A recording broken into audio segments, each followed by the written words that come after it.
It began with a division built for motion, and forced into stillness at the exact moment motion mattered most.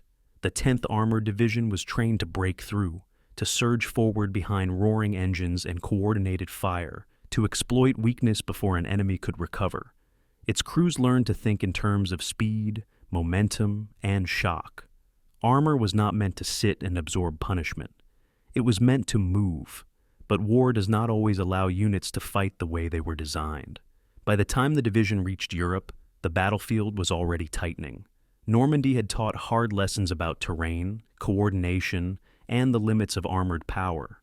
Hedgerows swallowed tanks, roads narrowed into traps, air power reshaped movement entirely. The 10th Armored adapted quickly, learning how to fight where space was limited and danger constant. Then winter arrived, and everything changed. When the German offensive exploded through the Ardennes, it did so with speed, surprise, and violence. Roads clogged instantly. Units were scattered. Commanders scrambled to understand where the front even was.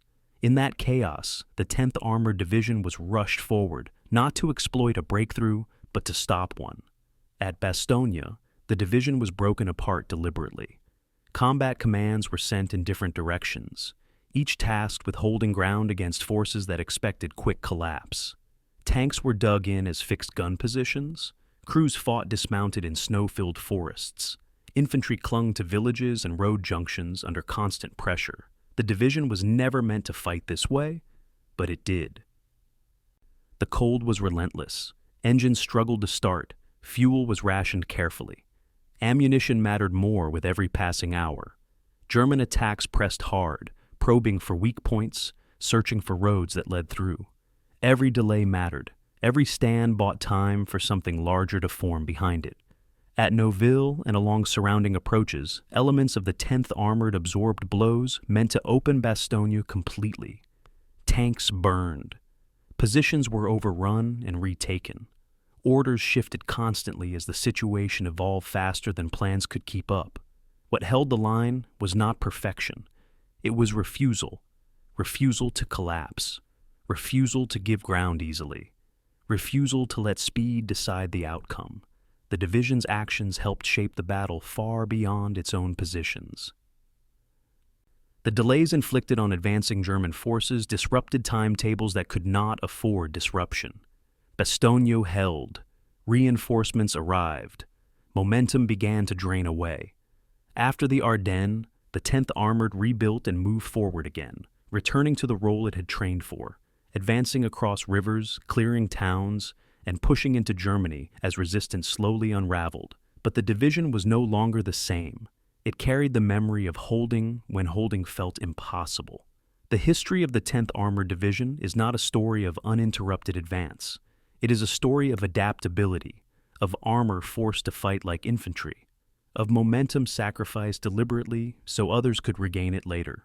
It shows how modern war reshapes even the most specialized formations, demanding endurance where speed was expected, and patience where aggression once ruled.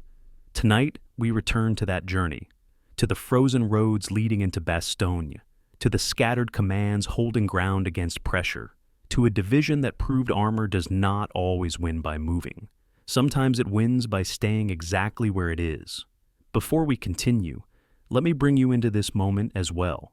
Where in the world are you listening from right now? And what time has settled around you there? Is it late into the night, early morning, or that quiet hour when the world finally slows down? And one final invitation, unique to this story alone. If listening to these long, steady histories helps you unwind, reflect, or feel anchored at the end of the day, consider subscribing, not for excitement, but for continuity. So, these thoughtful journeys through the past are always here when you need something calm, immersive, and unhurried. Settle in. This is the history of the 10th Armored Division, and it begins where speed gave way to resolve. July 15th, 1942, Camp Gordon, Georgia. The temperature had already climbed past 90 degrees by 10 in the morning when the men first saw what they'd be riding into battle. They stood in uneven formation on the dusty parade ground, farm boys from Iowa, factory workers from Detroit, college students who'd enlisted the day after Pearl Harbor, all staring at the hulking metal shape before them. The M3 Grant medium tank sat baking in the southern sun, its riveted armor already too hot to touch, its 37mm gun looking somehow inadequate even to untrained eyes. This was the 10th Armored Division's first day of existence, and already the questions were forming in the minds of men who didn't yet know enough to be properly afraid. They didn't know that what they were looking at was already obsolete. That American tank design had fallen years behind Germany's, that the vehicles they'd eventually take to war would barely be better than this training relic. They couldn't have known that in 2 years they'd be facing the most feared weapons in Hitler's arsenal, with equipment that, on paper, shouldn't stand a chance. The 10th Armored Division was born that sweltering summer day as part of America's desperate attempt to build a modern armored force from almost nothing. The United States had entered the Second World War with an army that ranked 17th in the world, smaller than Portugal's, with tank designs based on theories from the First World War. Now, 7 months after Pearl Harbor, the War Department was activating new divisions as fast as training facilities could be built and equipment could be manufactured. The 10th Armored was among the second wave of armored divisions, benefiting from the painful lessons learned by earlier units, but still facing a learning curve that would be measured in blood. Major General Paul Newgarden, a career cavalry officer who'd spent the 1920s arguing that tanks were the future of warfare, took command with the kind of grim determination that came from knowing exactly how unprepared his nation was for mechanized combat. His division would eventually comprise 10,937 officers and men, 3 tank battalions equipped with 186 M4 Sherman tanks, 3 armored infantry battalions, and all the supporting artillery, engineers, and supply units needed to keep an armored division functioning in combat. But on that first day, all he had was a collection of civilians in new uniforms and a training timeline that kept getting shorter as the news from North Africa grew worse. August brought the first real training, and with it, the first casualties. A demonstration of the new Sherman tank, which had just begun arriving to replace the obsolete Grants, went catastrophically wrong when a hydraulic failure sent the turret spinning uncontrollably. 3 men were injured, but the real damage was psychological. The Sherman's armor, the men learned, was just 76mm thick at its strongest point. Its 75mm gun could penetrate most German tanks, the instructors assured them, at ranges under 1,000 yards. What the instructors didn't emphasize, what most of the trainees didn't yet understand, was that combat ranges in North Africa were often 2,000 yards or more, and that German tank guns were effective well beyond American engagement distances. The Sherman weighed 33 tons and could reach 26 miles per hour on roads, making it faster than most enemy armor. But speed, the men would learn, was small comfort when you were absorbing hits from guns that could punch through your armor before you could get close enough to shoot back. Still, in August of 1942, these concerns seemed abstract, problems for some future version of themselves that would exist in the theoretical realm of actual combat. By December, the news from North Africa had turned from abstract to horrifying. Operation Torch, America's first major offensive, had encountered German armor in Tunisia, and the results were devastating. Reports filtered back to training camps across America, carefully sanitized but impossible to hide completely. American tanks were being destroyed at alarming rates. The German Mark IV, once considered roughly equivalent to the Sherman, had been upgraded with a longer, more powerful gun. And then there were the Tigers, the Panzer Sikhs. Tiger I had appeared in Tunisia like something from a nightmare, a 56-ton monster with an 88mm gun that could kill Shermans at ranges where American guns couldn't even damage its frontal armor. 100mm of face-hardened steel protected the Tiger's front. Its gun could penetrate the Sherman's armor at 2,500 yards.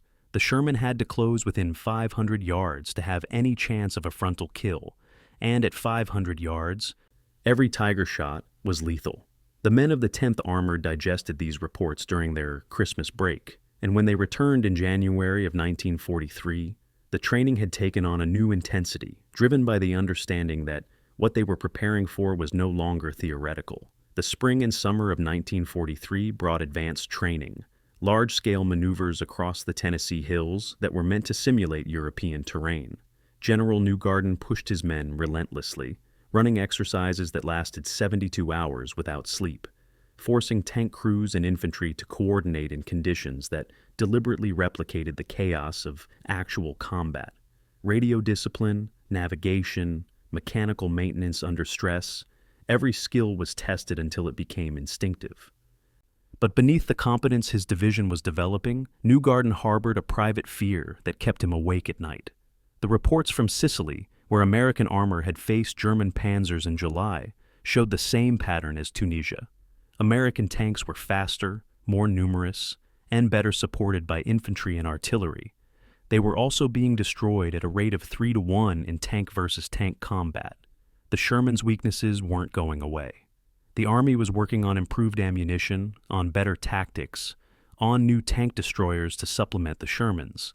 But fundamentally, American tankers would go into battle in vehicles that were outgunned and out-armored by Germany's best. The question wasn't whether the 10th Armored Shermans were good enough. The question was whether the men inside them were. By autumn of 1943, the 10th Armored Division had become one of the most thoroughly trained units in the American Army. They'd spent 15 months in training, more than twice the 6-month cycle that early war divisions had received. Their gunnery scores were exceptional, their maintenance ratings near perfect, their tactical exercises consistently graded as excellent. In November, they expected deployment orders for England, where they would join the massive buildup for the invasion of France. Instead, they received orders to continue training. Then, in December, those orders were countermanded. The division would remain at Camp Gordon indefinitely. Rumors spread through the ranks, the kind of wild speculation that fills any information vacuum. They were being held back for the invasion of Japan. They were going to be converted to infantry. Their equipment was being given to other units. The truth, which wouldn't become clear for months, was that the War Department was in a vicious internal battle over the division's future. The European theater was screaming for replacements, individual soldiers to fill the gaps in divisions that had been ground down by combat. The 10th Armored, with its 10,000 highly trained men, represented a massive pool of potential replacements. Disbanding the division and distributing its personnel to other units would solve an immediate crisis. But it would also waste 15 months of training and eliminate a formation that, on paper, was one of the best prepared armored divisions in the Army. March of 1944 brought a resolution, but not deployment. The division would remain intact, but it would also have to contribute to the replacement pool. 66 officers and 1,200 enlisted men, carefully selected to minimize the impact on unit cohesion, were transferred out. For those who remained, it was a bitter pill. Men they'd trained alongside for nearly 2 years were suddenly gone, dispersed to units they'd never heard of. The division absorbed replacements, new men who hadn't been through the Tennessee maneuvers or the endless gunnery drills, who had to be integrated into companies and platoons that had long since formed their own cultures and hierarchies. General Newgarden fought against every transfer, arguing that breaking up his division piecemeal was the worst of all possible solutions. But the replacement crisis was real, and the War Department's needs were immediate.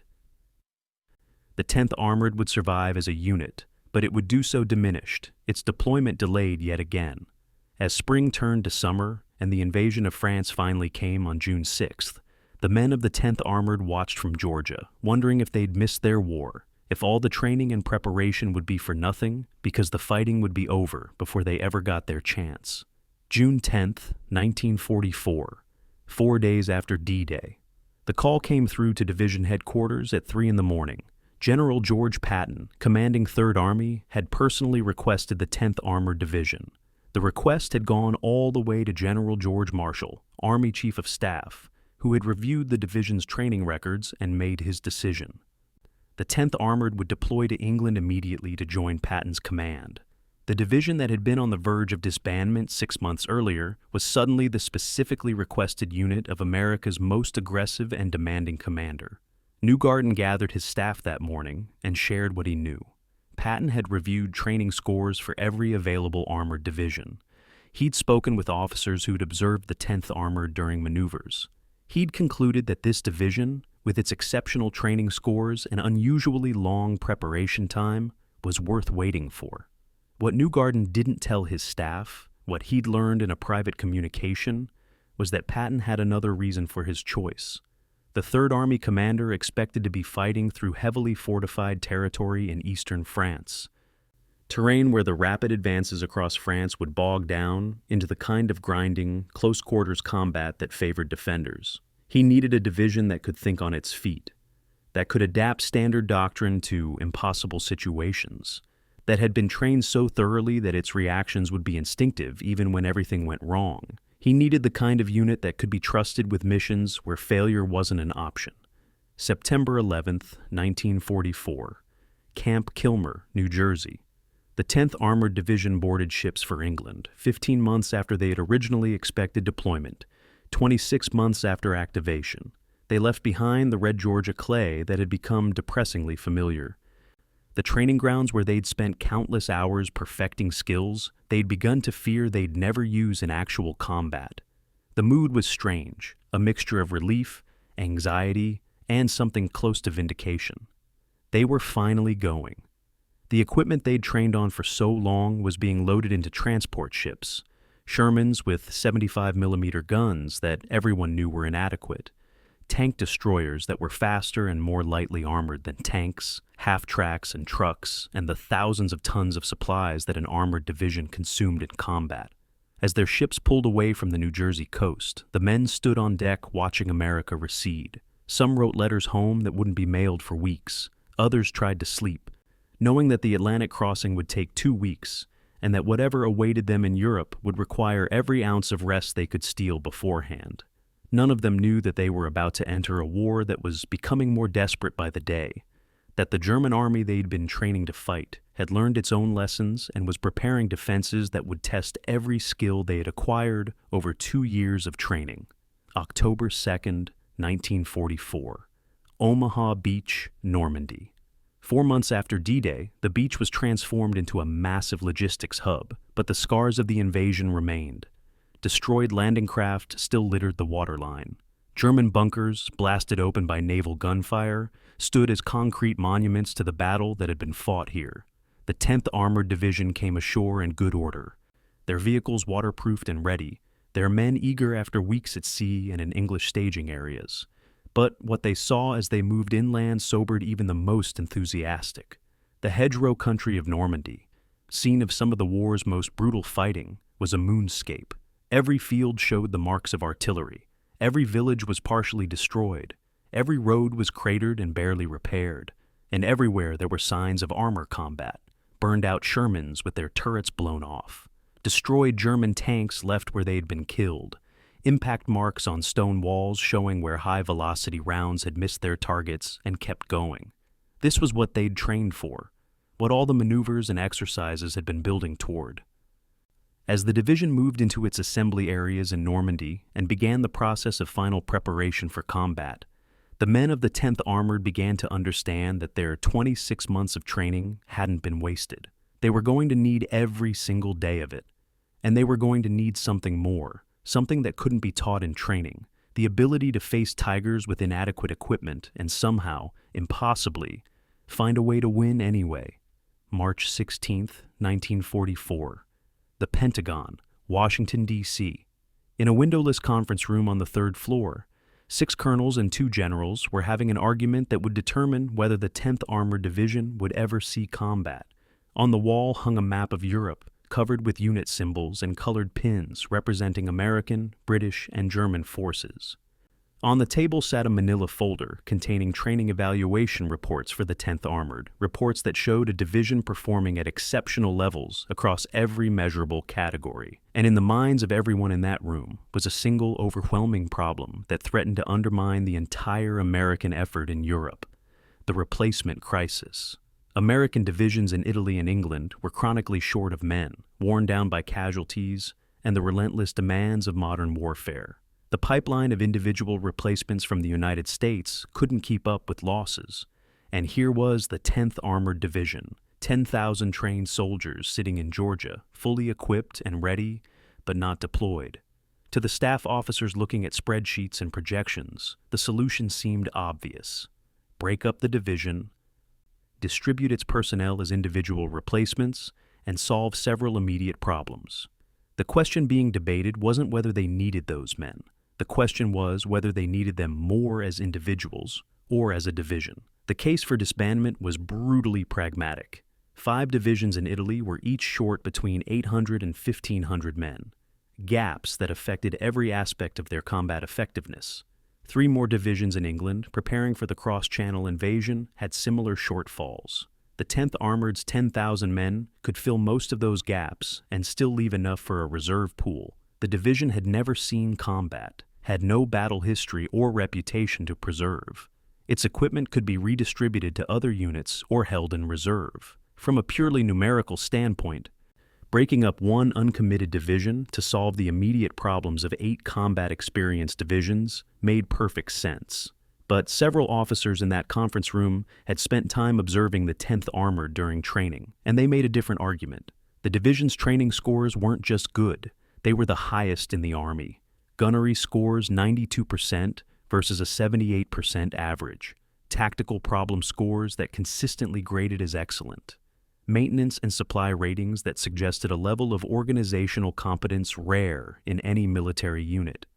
Disbanding this division wouldn't just be sacrificing numbers, it would be sacrificing quality at a time when quality might matter more than quantity.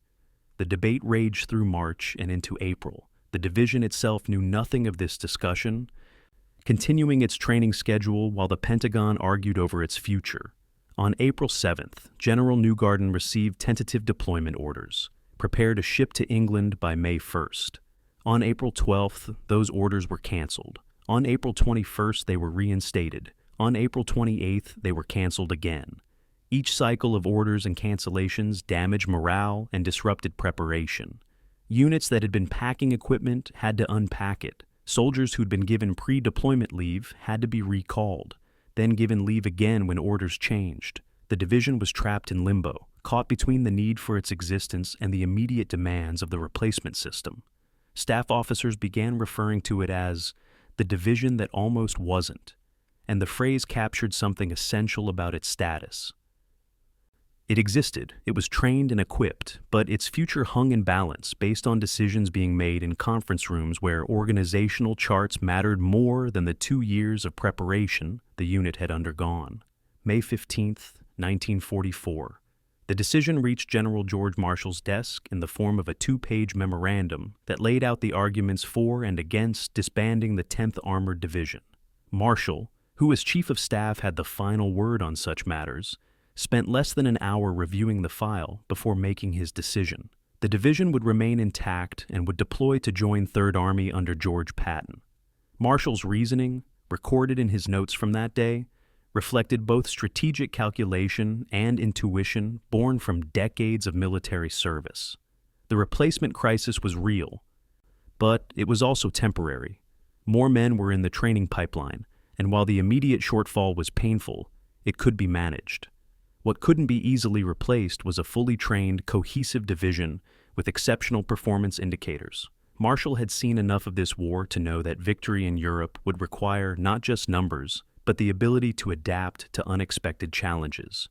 The German army, for all its losses, remained a formidable fighting force led by experienced officers and filled with veterans of years of combat. Defeating it would require American units that could match that experience, not just with time in combat, but with thorough training and tactical sophistication. The 10th Armored represented exactly that kind of unit.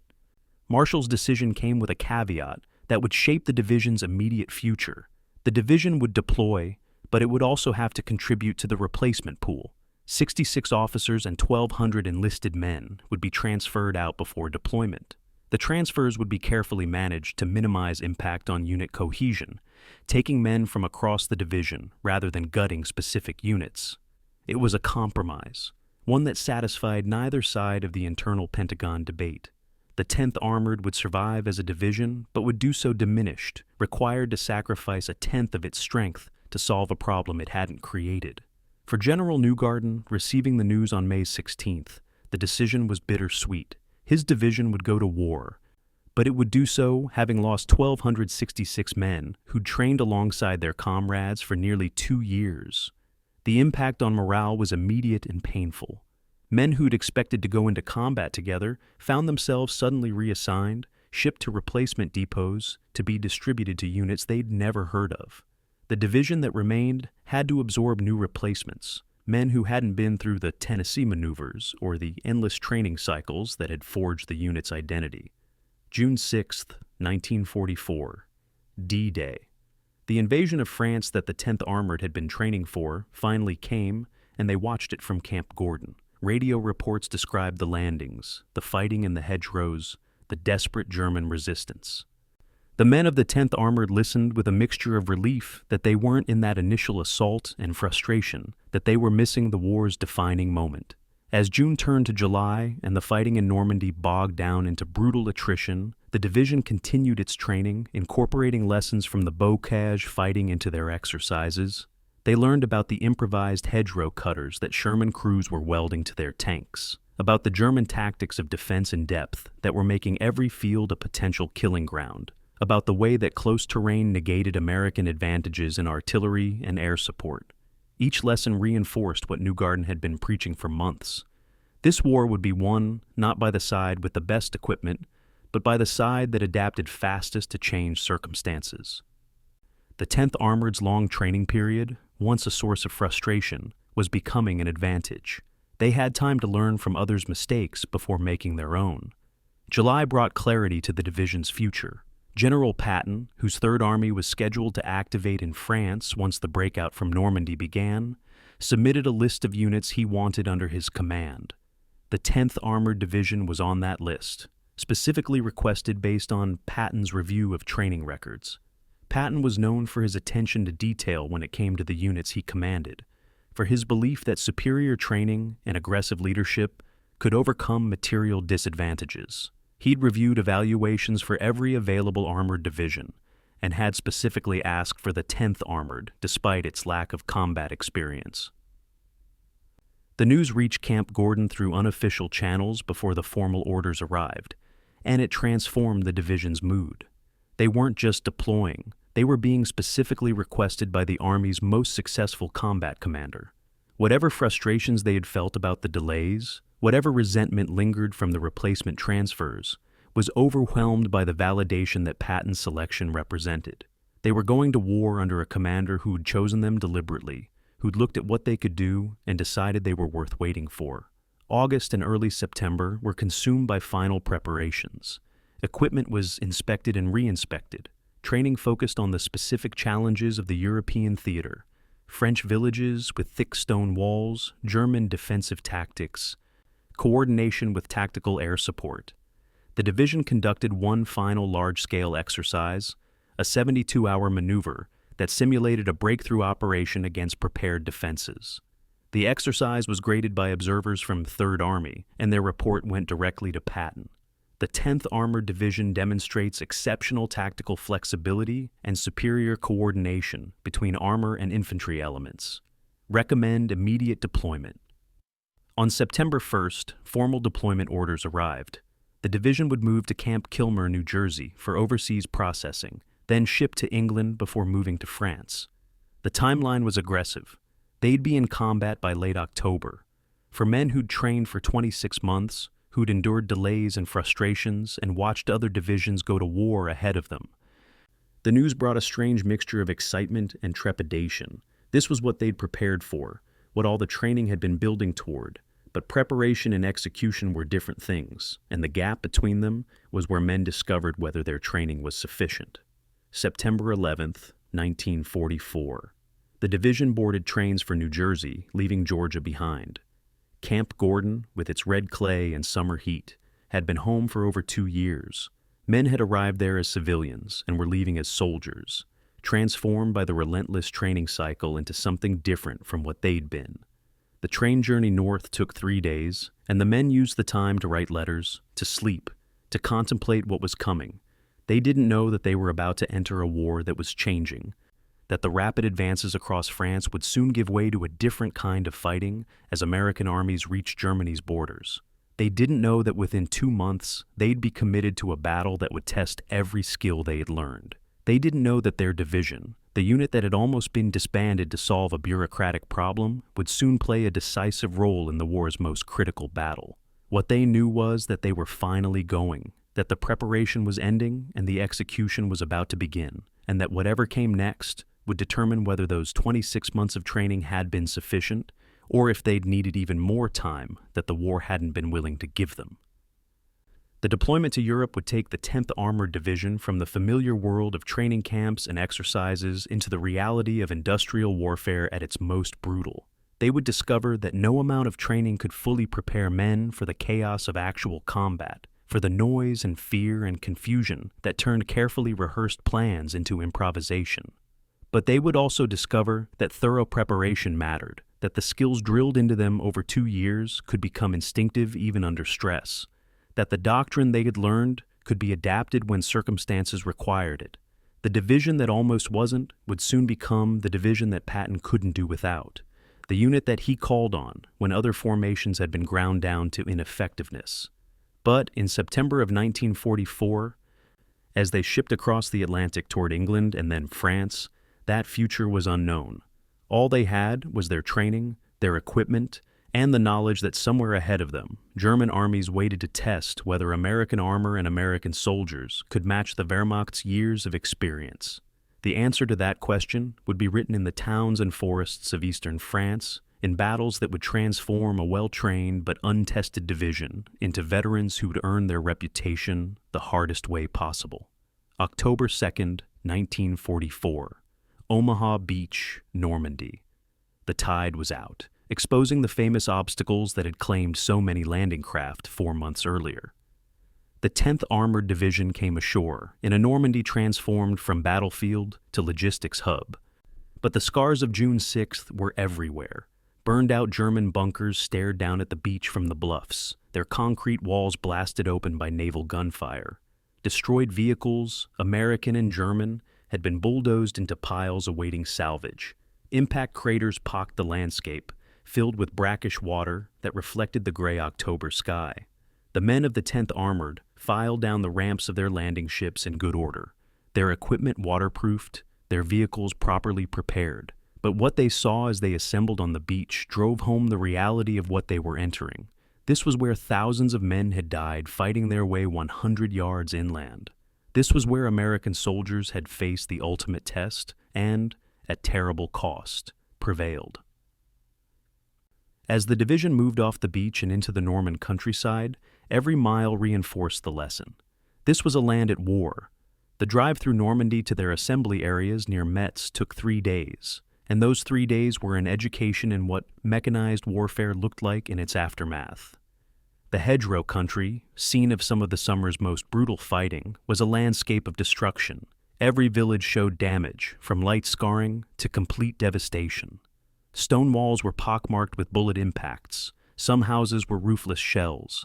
Entire orchards had been reduced to splintered stumps by artillery fire. The roads were decent, repaired by army engineers, but flanking the roads were the wrecks of war. Burned-out Sherman tanks sat in fields, their turrets blown off or their hulls gutted by fire. German panzers and self-propelled guns, similarly destroyed, marked where German counterattacks had been stopped. The men of the 10th Armored studied these wrecks with the intensity of students before an exam, looking for patterns, for lessons, for anything that might help them survive what was coming. What they saw wasn't encouraging. The Shermans had died in groups, suggesting that German guns had been killing them faster than crews could react. The German vehicles showed different damage patterns, many knocked out from above by airstrikes or destroyed by concentrated artillery fire rather than tank guns. October the 23rd, 1944. 3rd Army Headquarters, Forward Command Post. General Patton stood before a map of eastern France, one hand resting on the city of Metz. Around him, staff officers and division commanders listened as he outlined 3rd Army's next objective. The rapid advance across France had stalled at the German border, where the Wehrmacht had established defensive lines along rivers and ridges, taking advantage of territory they'd spent 4 years fortifying. Metz, a city on the Moselle River, anchored the German line. It had to be taken, Patton explained, but he was under no illusions about what that would require. Metz was one of the most heavily fortified cities in Europe, surrounded by a ring of 43 interconnected forts designed by German military engineers in the 1870s and modernized in the 1900s. The city had never fallen to direct assault in 1,500 years of military history. Napoleon had bypassed it. The Prussians had besieged it for 2 months in 1870, and now, in October of 1944, with winter approaching and supply lines stretched to their limits, Patton was tasking his Third Army with taking what everyone agreed couldn't be taken. The 10th Armored Division, newly arrived and untested, was being assigned a key role in this impossible operation. The mission brief was sobering. The 10th Armored would attack from the south, reducing German strongpoints and penetrating the fortress ring to reach the city center. They'd be supported by infantry divisions, by artillery, by tactical air power when weather permitted. But the core of the operation would be armor, tanks, and tank destroyers fighting through prepared defenses designed specifically to stop armored assaults. General Newgarden, receiving his orders, asked the obvious question: what was the expected timeline? Patton's answer was brutally honest. As long as it takes. Metz has to fall before we can advance into Germany, so you'll stay there until the job is done, even if it takes all winter. The message was clear. This wasn't a raid or a quick strike. This was siege warfare, the kind of grinding attritional combat that American Doctrine said armor should avoid. But Doctrine had to bend to reality. And the reality was that Metz blocked Third Army's advance. Someone had to reduce it, and Patton had decided that someone was the 10th Armored.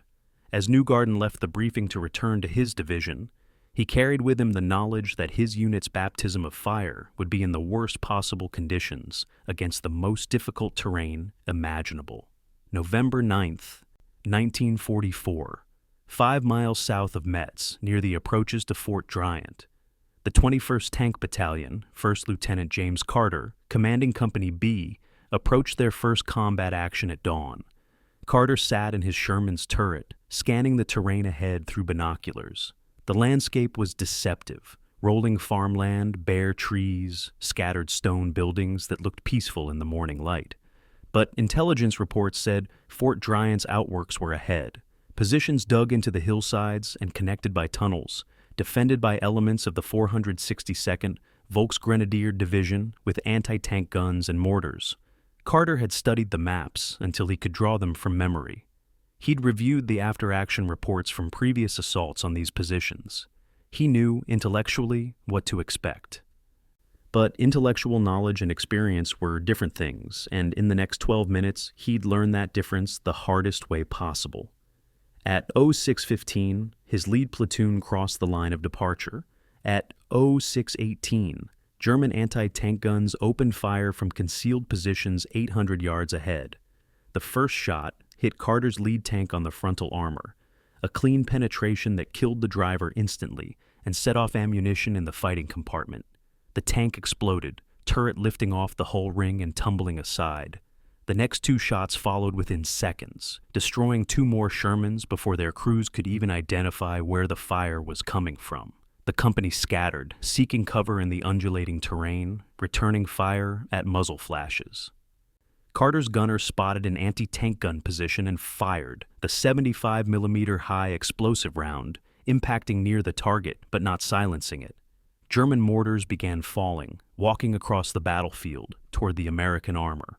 Carter radioed for artillery supports, gave coordinates, tried to organize his scattered company into some kind of coherent formation. This was nothing like training.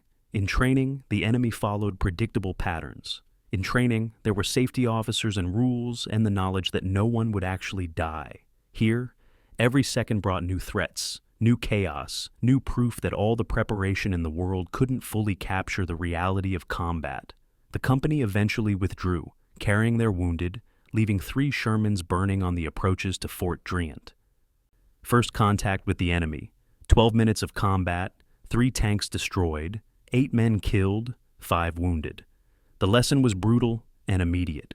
The Germans were good at this, experienced and well-positioned, fighting from fortifications that American Doctrine said armor couldn't assault.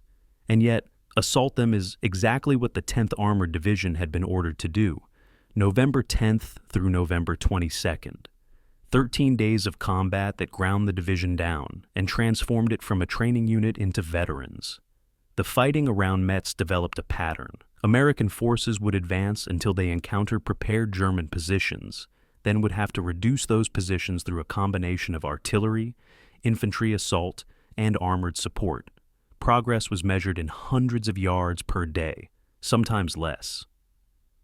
The 10th Armored's tank battalions learned to work closely with infantry, Sherman crews developing an instinctive coordination with rifle squads that allowed them to clear villages and strong points systematically. They learned which stone buildings could support anti-tank guns and needed to be destroyed before advancing. They learned to recognize the signature dirt spray of German mortars and to scatter before the rounds impacted. They learned the distinctive crack of German 88mm guns, different from the lower velocity 75mm guns on Mark IV tanks, and to react differently to each threat. Most importantly, they learned that the tactical doctrine they'd spent 2 years perfecting in training had to be adapted, sometimes abandoned, to survive against an enemy that had been fighting this war for 5 years. The urban warfare in Metz itself was unlike anything the division had experienced. American doctrine said armor avoided cities, but Metz couldn't be bypassed. Combat command. Fought house to house, block by block, their Shermans advancing with infantry support through streets barely wide enough for the tanks to pass.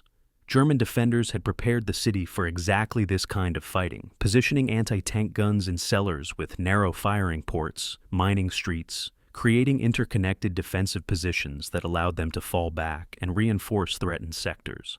The Americans learned to use their advantages: artillery support to blast buildings before infantry cleared them, tank guns firing directly into suspected strongpoints, engineers using demolition charges to create new routes when streets were blocked. Lieutenant Carter, who'd survived that first contact on November 9th, described the fighting in a letter home. In training, they told us tanks should stay out of cities. But we're in the cities anyway, doing things the instructors said were impossible, and somehow we're making it work. We've lost tanks, lost men, but we're learning faster than the Germans can adapt. That learning curve, paid for in blood, was transforming the 10th Armored from a well-trained division into something more, a combat-tested unit that could adapt doctrine to reality. November 22, 1944, Metz City Center. Fort John d'Arc, the last major German strongpoint within the city, surrendered at 1400 hours. The garrison, surrounded and out of ammunition, had fought for 11 days past the point where continued resistance made tactical sense. When the German commander finally emerged under a white flag, he was leading 800 men, all that remained of a force that had numbered 3,000 when the siege began. The American officer accepting the surrender was a major from the 10th Armored Division's Combat Command headquarters, and he conducted the ceremony with the kind of exhausted professionalism that came from 2 weeks of nearly continuous combat. Metz had fallen, the fortress city that had never been taken by direct assault. The cost had been significant. The 10th Armored had lost 27 tanks destroyed, 184 casualties, including 38 killed. But they'd captured 6,000 German defenders, had advanced 7 miles in 14 days through prepared defenses, and had accomplished a mission that military history said was impossible. More importantly, they'd learned lessons that no training could teach, had discovered that their preparation was sufficient to allow them to survive, adapt, and ultimately prevail against experienced opponents fighting from excellent positions. The fall of Metz marked the end of the 10th Armored Division's baptism by fire. They'd entered combat as a unit with exceptional training, but no experience, and they'd emerged as veterans who'd faced the hardest kind of fighting and succeeded. The lessons learned in those 2 weeks would shape everything that came after. They'd discovered that American armor could fight in cities, despite doctrine saying otherwise.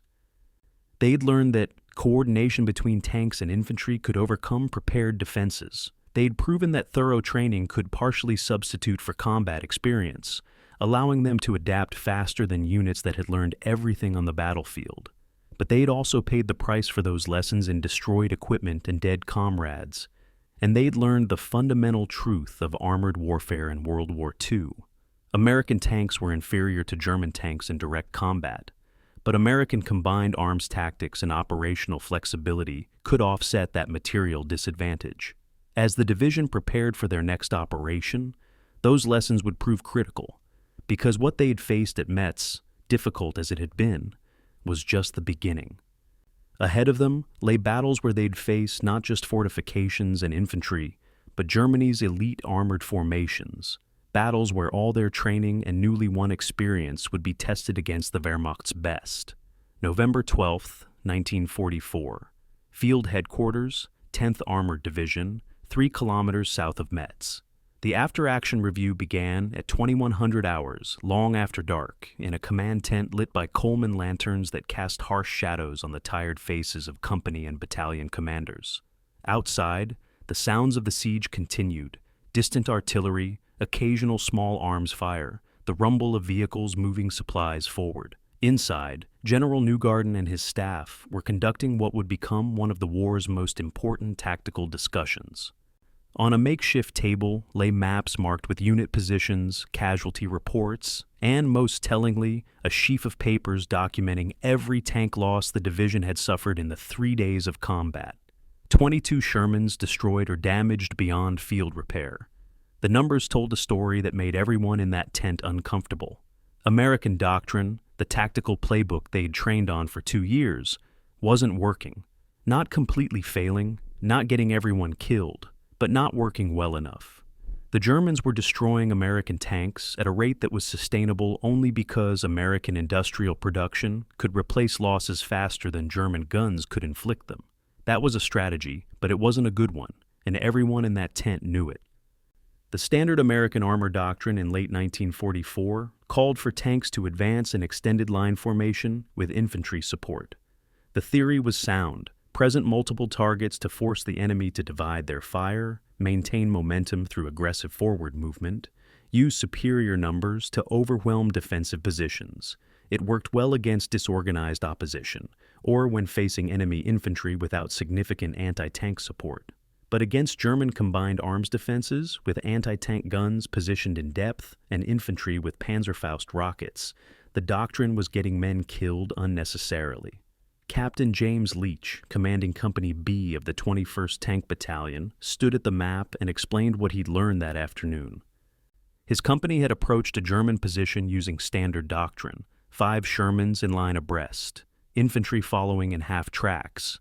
German guns hidden on the flanks had knocked out 2 tanks before his formation could react. The problem, Leach explained, is that we're predictable.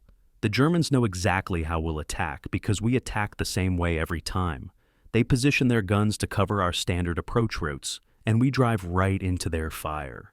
The observation sparked an hour of discussion that would reshape how the 10th Armored Division fought for the rest of the war. What emerged from that November 12th meeting was heretical by the standards of American armored doctrine. The division would start incorporating German defensive and offensive tactics into their own operations. Someone, possibly Captain Leach though, accounts differ, suggested using reverse slope positioning, a German tactic where tanks held positions just behind hilltops rather than on the crests. American doctrine put tanks on the crests for better observation and fields of fire, but that made them silhouettes against the skyline, easy targets for enemy gunners. German panzers, fighting defensively for most of the war by this point, had learned to use reverse slopes, popping up to fire and then backing down behind cover. Why couldn't Shermans do the same? Another officer suggested abandoning the line formation in favor of wedge attacks, with a lead element drawing fire while flankers maneuvered to hit exposed enemy positions. This was essentially a German assault tactic, and it violated American doctrine that emphasized keeping units online and advancing together. But combat was teaching them that German tactics had evolved through years of fighting, that the Wehrmacht had learned lessons American forces were still discovering. If German methods worked, why not adapt them? November 15, 1944. Captain Leach's company had the mission to clear a village held by German infantry with anti-tank gun support. Instead of the standard approach, he split his force. 3 Shermans advanced directly toward the village, moving fast and presenting obvious targets. 2 more tanks and an attached M10 tank destroyer positioned themselves on a flank, using a tree line for cover, waiting. The German anti-tank gun, positioned to cover the main approach, opened fire on the advancing Shermans at 900 yards, missing the first shot but hitting 1 Sherman on the frontal armor without penetrating. The American tanks returned fire, deliberately aiming high, creating the impression of an earnest but poorly executed attack. The German gun crew, confident in their position, continued engaging the obvious threat. Then the flanking force opened fire from 700 yards at 90 degrees to the German position. The first 75mm round killed the anti-tank gun and its crew. The next round suppressed German infantry positions. The village fell 30 minutes later, with no additional American tank losses. Leach reported the action in detail, noting that the tactic had worked exactly as predicted: present an obvious threat to fix the enemy's attention, then hit them from an unexpected angle. It was basic military theory, but executing it with armor required abandoning the standard doctrine of keeping units together and advancing in formation. The division staff began collecting and systematizing these tactical innovations. By November 19th, they had identified several modifications to standard doctrine that seemed to improve effectiveness. Position tanks using German-style reverse slopes when defending. Use wedge and hammer formations when attacking, with lead elements deliberately drawing fire. Employ indirect fire from Shermans at ranges beyond 2,000 yards, using the 75mm gun, like artillery, to suppress enemy positions before closing. Form tank hunting teams, combining 3 Shermans with 1 M10 tank destroyer and an engineer squad, giving the team both mobility and the heavier firepower needed to deal with German armor. These weren't revolutionary changes, but they represented a willingness to adapt standard doctrine based on combat experience, to learn from enemy tactics rather than rigidly following doctrine that had been developed before anyone understood what fighting in Europe would actually entail. The question was whether higher command would approve these modifications or would insist on adherence to standard procedures. November 24th, 1944. The day after Metz fell, General Neugarten's staff produced a document that would circulate through Third Army and eventually reach tactical schools in the United States. Titled Tactical Modifications for Armored Operations Against Prepared Defenses, it was typed on a field typewriter, carbon copied, and distributed to other divisions before anyone in higher command could review or approve it. The document laid out what the 10th Armored had learned in 2 weeks of combat: specific techniques for urban warfare, guidelines for working with infantry in close terrain, recommendations for combining American firepower advantages with German-derived tactical methods. It was, in effect, a new doctrine written at division level based on immediate combat experience. Patton, when he eventually saw the document, made a note in his diary: "The 10th Armored has written their own tactics manual. It's better than what we taught them. This is what good units do. They adapt." The endorsement from 3rd Army headquarters validated the division's approach and encouraged other units to experiment similarly. The impact of these tactical innovations showed up in the division's combat statistics. In the first 3 days of fighting around Metz using standard doctrine, the 10th Armored's tank battalions had achieved a kill ratio of 0.7 to 1, 7 German armored vehicles destroyed for every 10 American tanks lost. By the final week of the Metz operation, using the modified tactics, that ratio had improved to 2.3 to 1, 23 German vehicles destroyed for every 10 American losses. The difference wasn't in equipment, which remained the same inadequate Shermans they had started with. The difference was in how they employed that equipment, in tactical sophistication born from adapting enemy methods to American operational concepts. Individual tank commanders learned to think like German panzer leaders, using terrain and maneuver to offset the Sherman's material disadvantages.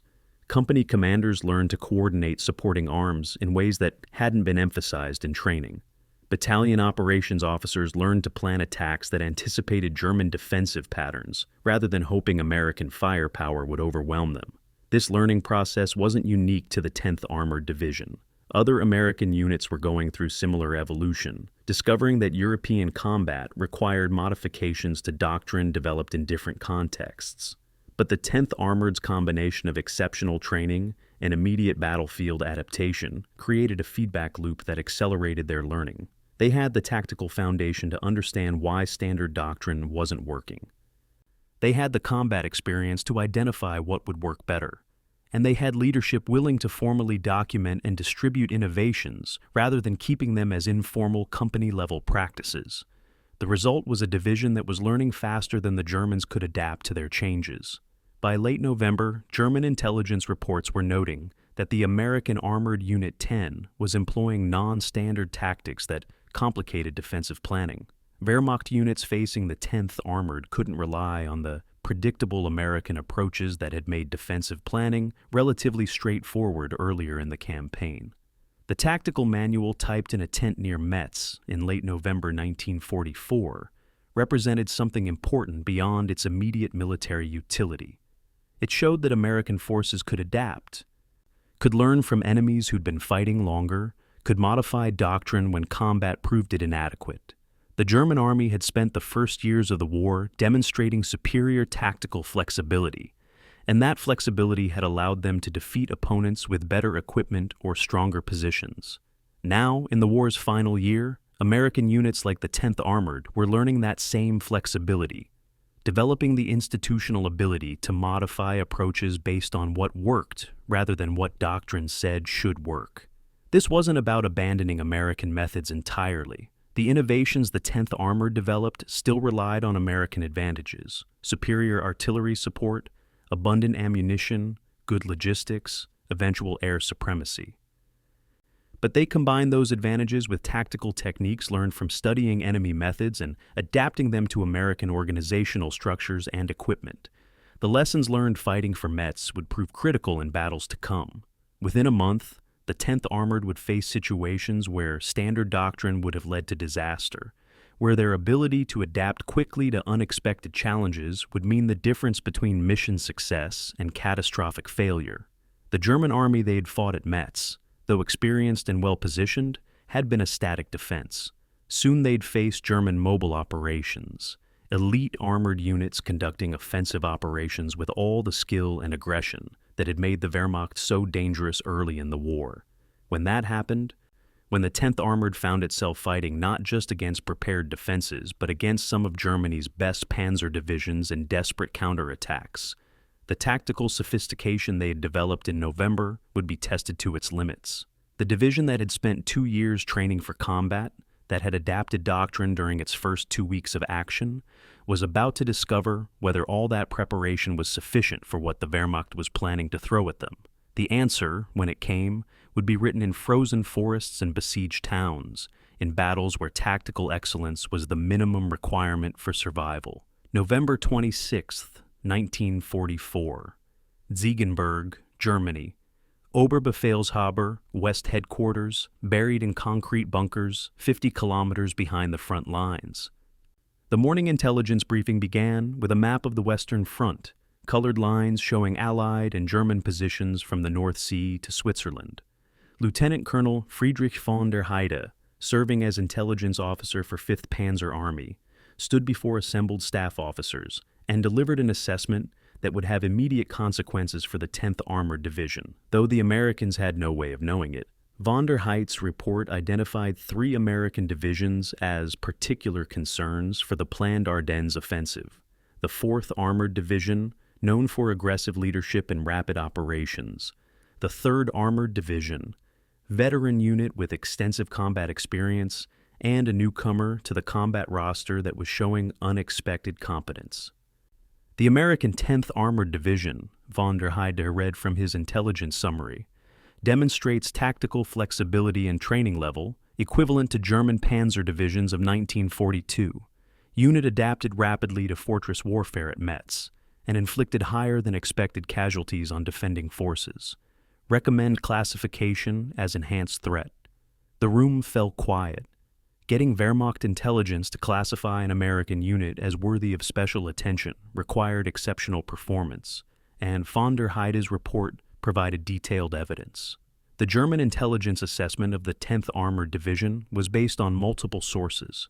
Radio intercepts had captured American communications, revealing unit designations and allowing German analysts to track which units were fighting where. Captured American prisoners had been interrogated, providing information about training, equipment, and morale. Most tellingly, German units that had fought against the 10th Armored had filed after-action reports noting unusual American tactical approaches. The 462nd Volksgrenadier Division, which had defended the Metz sector, reported that American armor had employed flanking tactics and reverse slope positioning more consistent with German doctrine than standard American approaches. German anti-tank gun crews reported that American tanks had not followed predictable attack patterns, making defensive planning difficult. And the casualty exchange ratios, carefully tracked by German staff officers who knew that the Wehrmacht couldn't afford to trade losses evenly with the Americans, showed that the 10th Armored was inflicting 3 casualties for every one they suffered, well above the average American performance. This combination of tactical sophistication and aggressive execution caught German attention at the highest levels of command. November 30th, 1944. Radio intercept station, German intelligence, monitoring American radio traffic in the Metz sector. The German Signals Intelligence Unit picked up a transmission that would later be found in captured documents and remembered by German survivors. An American tank commander, speaking in clear during an engagement, used the phrase, "Tiger hunting teams, moving to contact." The Germans listening didn't know what tiger hunting teams meant specifically, but the implication was clear. The Americans were forming specialized units to hunt German heavy tanks, and they were confident enough to discuss it on open radio nets. The intercept made its way up the intelligence chain and was included in 5th Panzer Army's assessment of American capabilities. More significantly, the phrase itself began showing up in German intelligence reports with an almost mythical quality. Amerikanische Tigerjäger, American tiger hunters. It suggested that American forces, specifically this 10th Armored Division, had moved beyond simply defending against German armor to actively seeking it out for destruction. For an army whose Tiger tanks had been instruments of psychological warfare as much as tactical weapons, this shift in American attitude was concerning. December 3rd, 1944. 5th Panzer Army planning cells preparing for Operation Wacht am Rhein, the Ardennes Offensive that would become known as the Battle of the Bulge. The operations maps showed proposed attack routes, objectives, timelines. One map in particular showed the initial assault phase, with red arrows indicating German advances and blue symbols showing expected American positions. Someone had marked the 10th Armored Division's location near the Saar River with a special notation. Priority neutralization target. The German plan for the Ardennes Offensive required rapid advances to capture critical road junctions before American forces could organize effective defense. Any American unit that could respond quickly and effectively posed a threat to the entire operations timeline. The 10th Armored, based on their Metz performance, was identified as exactly that kind of unit.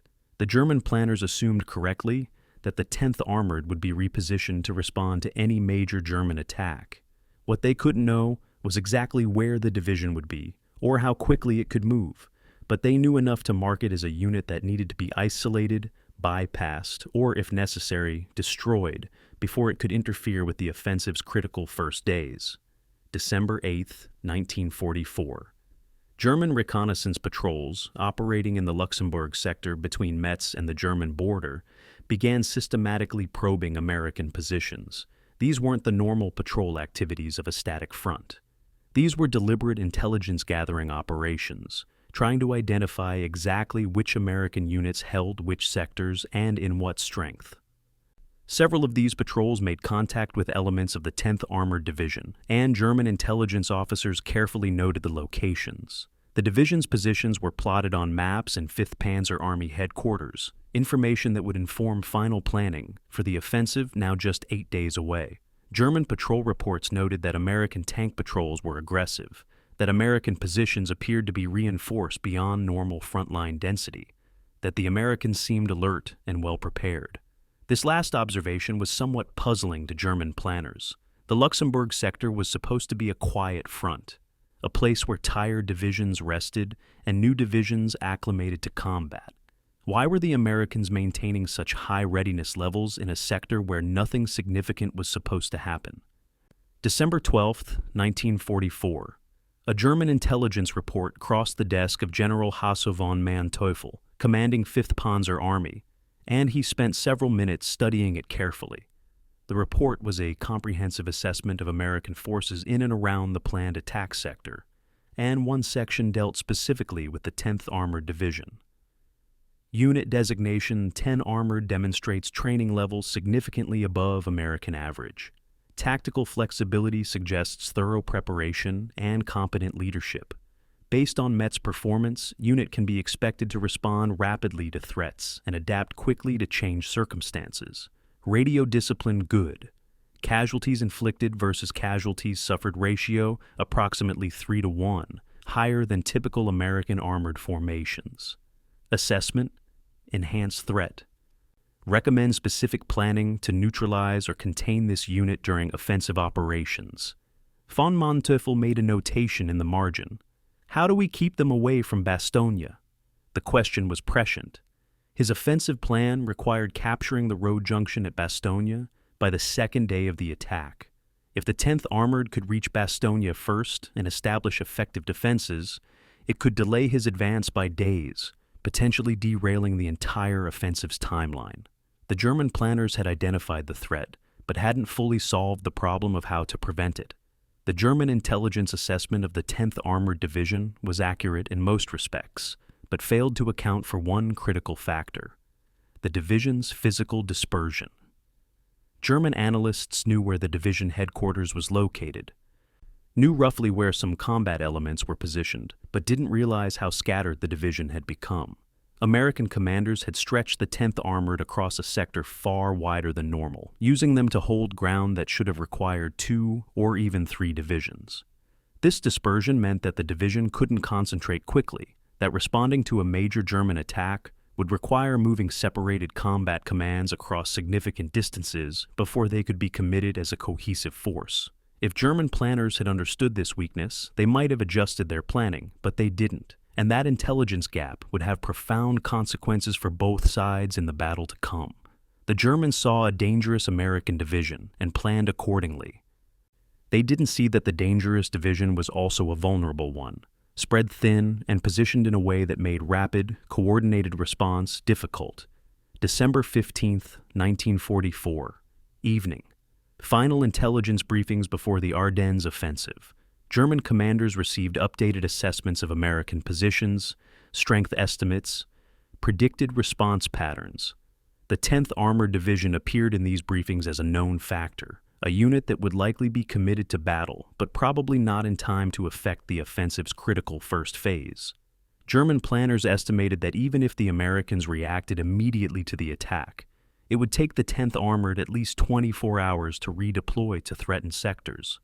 By that time, 5th Panzer Army expected to have achieved breakthrough and be racing west toward the Meuse River, past the point where a single American division, no matter how capable, could stop them. This estimate would prove spectacularly wrong, not because German intelligence had misjudged the division's capabilities, but because they'd underestimated how quickly American commanders would commit forces to battle and how much combat power the 10th Armored could generate even when scattered. The Germans had taken notice of the American division, had marked it as a threat, had even tried to plan for it. What they hadn't done was fear it enough. That mistake would cost them in ways that would become apparent very soon. The German recognition of the 10th Armored Division as an elite American unit created a strange dynamic. The division had fought for barely a month, had participated in one major operation, yet had impressed an enemy that generally regarded American forces as materially superior, but tactically unsophisticated. Wehrmacht intelligence officers, many of them veterans of years of combat, had assessed the 10th Armored using the same criteria they'd used for German units, and found them worthy of respect. This wasn't the patronizing acknowledgement that the Americans had good equipment and plenty of it. This was professional recognition that the unit demonstrated tactical competence, that its leaders made sound decisions, that its soldiers executed complex operations effectively.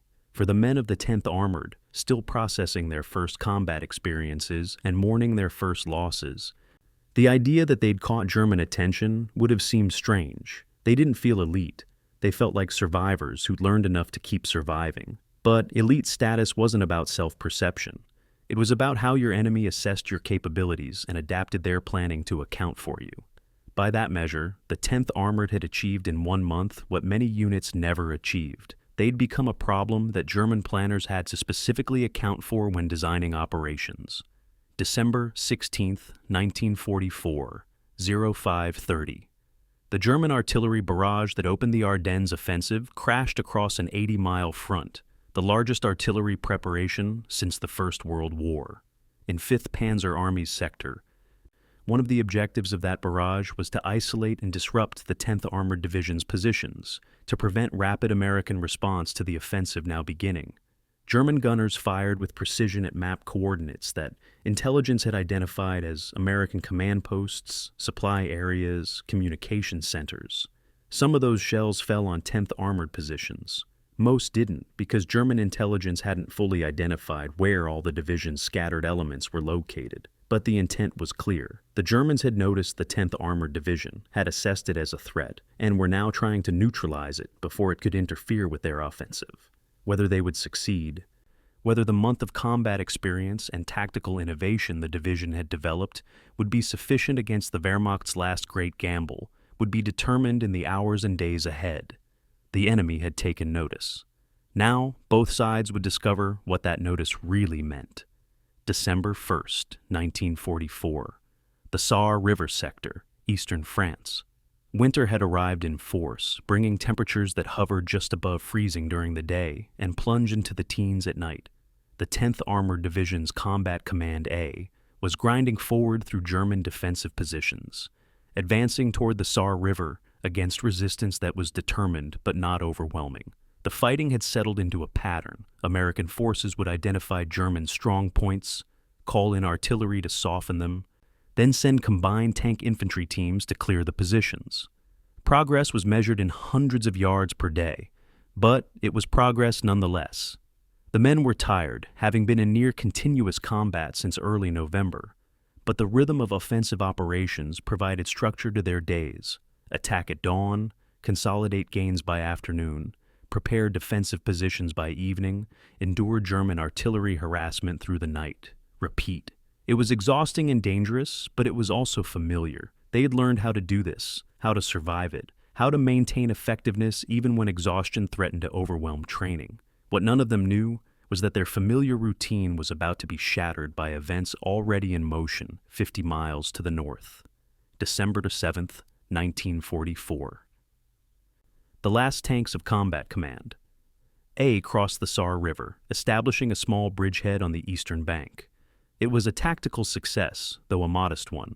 The bridgehead was only 3 miles deep and constantly under German counterattack, requiring the Combat Command to dig in and defend rather than continue advancing. But they were across the river, the first step in Third Army's planned winter offensive into Germany. General Patton visited the bridgehead on December 8th, walking among the foxholes and tank positions, talking to soldiers with that combination of profanity and encouragement that characterized his command style. He was pleased with the progress, he told General Newgarden, and Third Army would reinforce the bridgehead with additional divisions once they were available. In the meantime, the 10th Armored should hold what they had taken and prepare for the next phase of operations. What Patton didn't mention, what he himself didn't know, was that the strategic situation was about to change so dramatically that the Saar bridgehead would become irrelevant within a week. The winter offensive he was planning would be postponed indefinitely, and the 10th Armored Division would be needed somewhere else entirely. December 9th, 1944.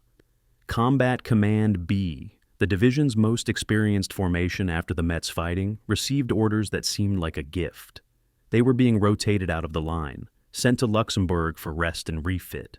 The so-called Ghost Front in Luxembourg was the quietest sector of the entire Western Front. 80 miles of thinly held positions where both sides seemed content to maintain static defenses and avoid major combat. The decision to send CCB there made sense from a personnel management standpoint. The Combat Command had been fighting continuously for over a month, had taken heavy casualties, and needed time to absorb replacements and conduct maintenance on their battered equipment. Luxembourg was perfect for that, close enough to the front to maintain combat readiness, quiet enough to allow genuine rest. Colonel William Roberts, commanding CCB, briefed his officers on the move. They'd take over positions from an infantry division that was being moved south. They'd conduct light patrol activities to maintain contact with the Germans. And they'd use the time to train their replacements and get their equipment back to full operational status. It sounded almost like a vacation compared to what they'd been doing. The men of Combat Command B packed their gear, maintained their vehicles, and prepared for the move to Luxembourg with the kind of relief that came from knowing they were getting a break from combat. None of them suspected that Luxembourg was about to become the most dangerous place in Europe. December 12th, 1944. Berdorf, Luxembourg. A small village in the rolling countryside east of Luxembourg City, now home to elements of Combat Command B. The men settled into their positions, foxholes and tank revetments that previous units had dug, buildings that offered at least some protection from the December cold. The countryside was beautiful in a stark winter way. Forested hills and small villages connected by narrow roads, the kind of terrain that would have been pleasant under other circumstances. The front line was quiet, almost eerily so. German positions were visible across the valley, but there was little activity. Occasional patrol contacts, some artillery fire, when either side thought they'd spotted something worth shooting at, but nothing that suggested imminent combat. The men of CCB used the time well. Replacements who joined the division after Metz received intensive training from veterans. Tank crews conducted maintenance that had been deferred during continuous operations. Officers caught up on paperwork and planning. Some men even wrote Christmas letters home, discussing plans for leave in Paris or hoping the war might be over by next Christmas. In retrospect, the quiet should have been suspicious, but at the time, it just seemed like good fortune, a chance to recover before the next operation. December 15th, 1944, evening. The officers' mess in Berdorf, converted from a village schoolhouse, hosted a poker game that would be remembered by survivors as surreally normal. 6 officers from various CCB units sat around a table made from ammunition crates, playing 5-card draw with French francs as the stakes. The conversation was the kind of professional shop talk that characterized any military unit: discussions of tactics, complaints about supply problems, speculation about when they'd return to offensive operations. Outside, the temperature was dropping toward 18 degrees Fahrenheit. The roads were icy, the sky was overcast, and weather forecasters were predicting continued poor conditions that would ground tactical aircraft for the foreseeable future. Around 2200 hours, someone noted distant artillery fire to the north. Not unusual, the front line was active farther north, and sound carried well in the cold air. What was unusual was the volume and duration. The artillery continued, a rumble that wouldn't stop, the kind of sustained barrage that suggested something more than routine harassment fire. One officer joked that the Germans must be celebrating something. Another suggested they were just burning up ammunition before winter made artillery operations more difficult. The poker game continued until midnight, when everyone turned in, unaware that what they were hearing was the German army registering its guns for the artillery preparation that would begin in 5.5 hours. The 10th Armored Division's dispositions on December 15th were a military planner's nightmare. Combat Command A was still in the Saar bridgehead, 3 miles across the river and under constant German pressure. Combat Command B was in Luxembourg, spread across 23 miles of front that should have required an entire division to defend properly. Combat Command Reserve, the division's 3rd major combat element, was in Thionville, France, technically held as a mobile reserve, but actually conducting its own operations to support 3rd Army's advance. Division headquarters was in Luxembourg City, positioned to coordinate operations, but actually just marking a point roughly equidistant from 3 scattered combat commands. This dispersion violated every principle of armored warfare. Armor was supposed to be concentrated for maximum effect, massed at decisive points to achieve breakthrough. Instead, the 10th Armored was stretched across 70 miles, its combat power divided into 3 pieces that couldn't easily support each other. The dispersion was a product of necessity. 3rd Army needed to hold a long front with limited forces, but it left the division vulnerable. If something happened, if German forces attacked in strength anywhere along that 70-mile arc, the 10th Armored would have to respond with whatever forces were nearest while trying to concentrate its scattered elements.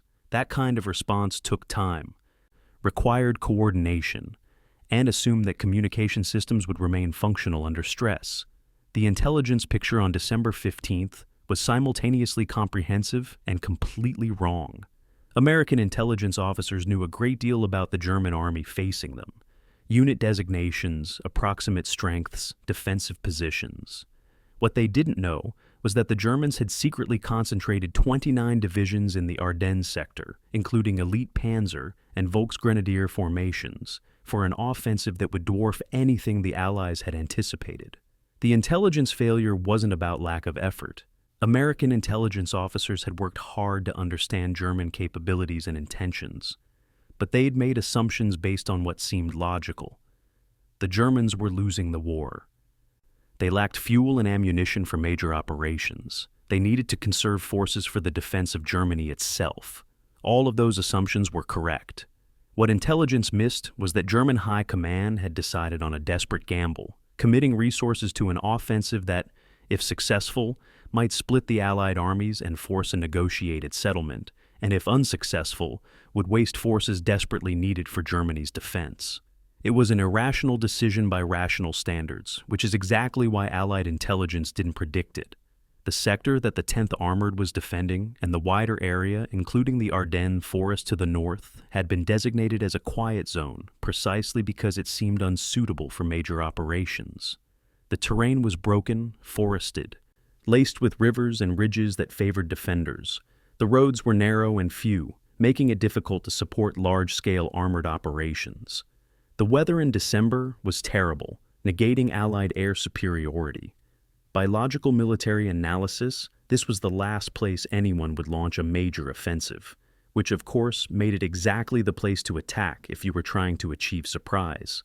The Germans had understood this. They'd chosen the Ardennes specifically because Allied planners had written it off as an unlikely attack sector. The concentration of forces had been done with elaborate deception measures, moving units at night, maintaining radio silence, spreading false intelligence about defensive preparations. The preparation had worked. On December 15th, 8th Corps, responsible for the Ardennes sector, reported to higher headquarters that there was no significant enemy activity opposite their positions. The report was filed at 1700 hours. 12 hours later, the largest German offensive of the war's final year would prove that assessment catastrophically wrong. December the 16th, 1944, 0530. The artillery barrage began. German guns, positioned with careful attention to concealment, opened fire across an 80-mile front. 1,400 guns firing in coordination, delivering high explosive and white phosphorus on American positions that had been carefully plotted on German maps. The barrage lasted 90 minutes. An eternity for soldiers caught in the open or in positions that offered inadequate protection. Combat Command B's positions in Luxembourg were hit. Though not as heavily as some sectors, the German artillery was focused farther north, where the main assault would go in, but CCB still received enough fire to make it clear this wasn't routine harassment. This was preparation for something, though what wasn't immediately clear. At 0700, the artillery stopped. The silence that followed was almost as overwhelming as the barrage had been. Men emerged from cover, checking for casualties, trying to assess damage. Radio operators attempted to contact higher headquarters for information.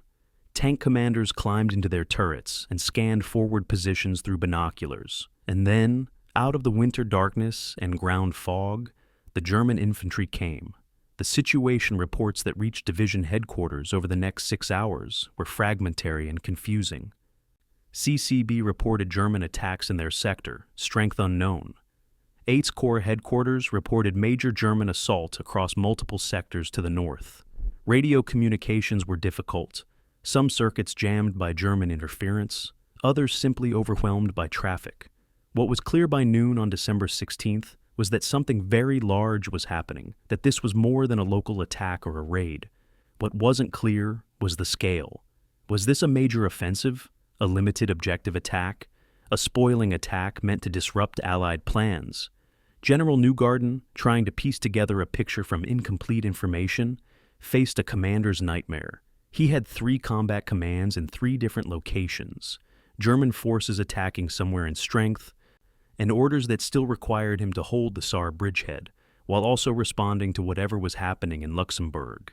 The phone call that came through at 1400 hours from 3rd Army headquarters would resolve some of that confusion while creating new problems. 3rd Army was ordering the 10th Armored Division to prepare to move north to respond to the German attack. But which elements? All of them? And move where exactly? When nobody yet understood what the Germans were trying to do. The quiet before the storm was over.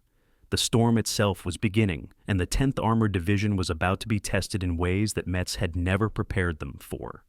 December 16th, 1944, 1100 hours.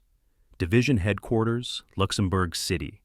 Colonel William Roberts, commanding Combat Command. B. stood before a map in the operations room, trying to understand an order that seemed to make no sense.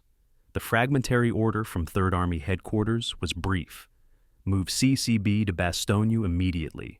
Report to E8 Corps Commander for orders on arrival. That was it. No explanation of why, no intelligence about what they'd face, no guidance on mission or duration. Roberts knew where Bastogne was, a market town in Belgium, about 70 miles north of his current position, but he had no idea why it suddenly mattered. His operations officer was already calculating what moving the combat command that distance would require. They'd have to assemble their scattered units from positions across the Luxembourg sector, organize into march columns, coordinate with units that would take over their positions, and then move north on roads that were already jammed with traffic. The operations officer estimated 6 hours minimum to organize, then another 6 to 8 hours for the road march. Roberts looked at the map, at the narrow roads leading north, at the chaos that was likely building as multiple units tried to move simultaneously. He made a decision that would prove critical. "Start moving now," he told his staff. "We'll organize on the move. I want lead elements rolling within the hour." Organizing a combat command for movement was normally a deliberate process. Units had to be assembled in proper march order. Reconnaissance elements forward, followed by lead tank companies, then infantry, then supporting artillery and supply elements. Routes had to be coordinated to prevent traffic jams. Refueling had to be completed. But Roberts didn't have time for normal procedures. Whatever was happening at Bastogne was important enough for 3rd Army to issue immediate movement orders, which meant speed mattered more than proper organization. His battalion commanders received simple orders. Get your units on the road heading north. Worry about proper formation once you're moving. The result was organized chaos. Tank companies pulled out of their defensive positions and headed for assembly areas. Infantry loaded into half-tracks and trucks. Artillery batteries limbered their guns and moved to join the column. By 1300 hours, less than 2 hours after receiving the order, the first elements of Combat Command B were on the road north. They weren't properly organized, their march formation was improvised, and nobody was entirely sure what they'd find at Bastogne. But they were moving, and in the confusion of December 16th, movement was what mattered. The road march north was an education in chaos. The narrow Belgian roads were clogged with traffic moving in both directions. American units moving toward the sound of guns, Belgian civilians fleeing away from it, supply trucks trying to deliver ammunition and fuel to units that were no longer where they were supposed to be. Combat Command B's column stretched for miles, vehicles maintaining minimal distance to maximize speed, while trying to avoid the accidents that could bring the entire march to a halt. The temperature was 18 degrees Fahrenheit, cold enough that vehicles that stopped for more than a few minutes risked having their engines freeze. The roads were icy, making driving treacherous, and several vehicles slid off into ditches and had to be recovered. Roberts rode near the front of the column, monitoring radio reports that painted an increasingly grim picture. German forces were attacking across a wide front. American units were falling back. Fate. Corps headquarters had displaced from Bastogne to the west, which suggested the situation was deteriorating badly. And still, nobody could tell him what he was supposed to do when he arrived. The frustration of moving toward a crisis without understanding its nature was overwhelming. December 17th, 1944, 2100 hours. The lead elements of Combat Command B approached Bastogne from the south, and what they saw shook even experienced soldiers. The roads were jammed with American units retreating westward. the kind of confused, dispirited movement that characterized armies under severe pressure. Artillery units were moving with guns still limber-ed, no time to stop and set up defensive positions. Infantry marched in small groups, many without weapons or equipment, clearly separated from their units. Ambulances and trucks loaded with wounded moved slowly through the traffic. Officers tried to maintain order, but the retreat had a momentum of its own. Roberts and his lead tanks had to literally push through the retreating traffic to reach Bastogne, using their bulk to clear the road. What they found in the town was barely controlled chaos. 8. Corps headquarters was gone, evacuated west hours earlier. The acting corps commander, Brigadier General Anthony McAuliffe of the 101st Airborne Division, was trying to establish a defensive perimeter with whatever units he could scrape together. The arrival of Combat Command B, a fully equipped armored combat command with 40 Sherman tanks, 12 M5 Stuart light tanks, 20 M18 tank destroyers, and 1,000 men, was the first good news McAuliffe had received all day. The briefing Roberts received from McAuliffe's staff was sobering. German forces had broken through American lines to the north and east of Bastogne and were advancing rapidly. The town was a critical road junction. 7 paved highways converged there, and whoever controlled it would control movement throughout the region. The Germans needed Bastogne to maintain their offensive's momentum. The Americans needed to hold it to prevent the Germans from exploiting their breakthrough. McAuliffe, whose airborne division had been rushed to Bastogne from reserve positions, had maybe 3,000 men to defend the town and its surrounding villages. Combat Command B's arrival doubled his combat power, but he still faced German forces that numbered in the tens of thousands. The situation was simple and desperate. Hold Bastogne against whatever the Germans threw at it, for as long as possible, until relief could arrive. When relief might come, or from where, nobody could say. Roberts asked the obvious question: what forces were immediately available to attack Bastogne? The intelligence officer's answer was chilling. Elements of at least 3 German divisions were within 5 miles of the town, with more approaching. The race to Bastogne was over. Combat Command B had won by hours, maybe less. Now they had to prove that winning the race mattered. December 18th, 1944, 0600 hours. Combat Command B had spent the night deploying to defensive positions south and southeast of Bastogne. Roberts, working with McAuliffe's staff, had identified the most likely German approach routes and positioned his forces to block them. Tank platoons dug into positions that gave them fields of fire across open ground. Infantry prepared strong points in villages that controlled key road junctions. Tank destroyers positioned themselves where they could cover multiple approaches. The defensive line wasn't continuous. CCB didn't have enough men to create a solid front, but it was organized around strong points that could cover each other with fire. The plan was based on what they'd learned at Metz: use terrain, create mutually supporting positions, force the Germans to assault prepared defenses rather than allowing them to maneuver freely. As dawn broke on December 18th, the defenders of Bastogne's southern approaches could see German forces in the distance, moving west, seemingly oblivious to the American positions waiting for them. The first German assault came at 0900 hours. Elements of the 26th Volksgrenadier Division, advancing on Bastogne from the east, ran into Combat Command B's positions at Warden, a small village 2 miles southeast of town. The German infantry, expecting light resistance at most, encountered prepared American positions with armor support. The firefight was sharp and one-sided. American tank guns and machine guns caught German infantry in the open, inflicting heavy casualties.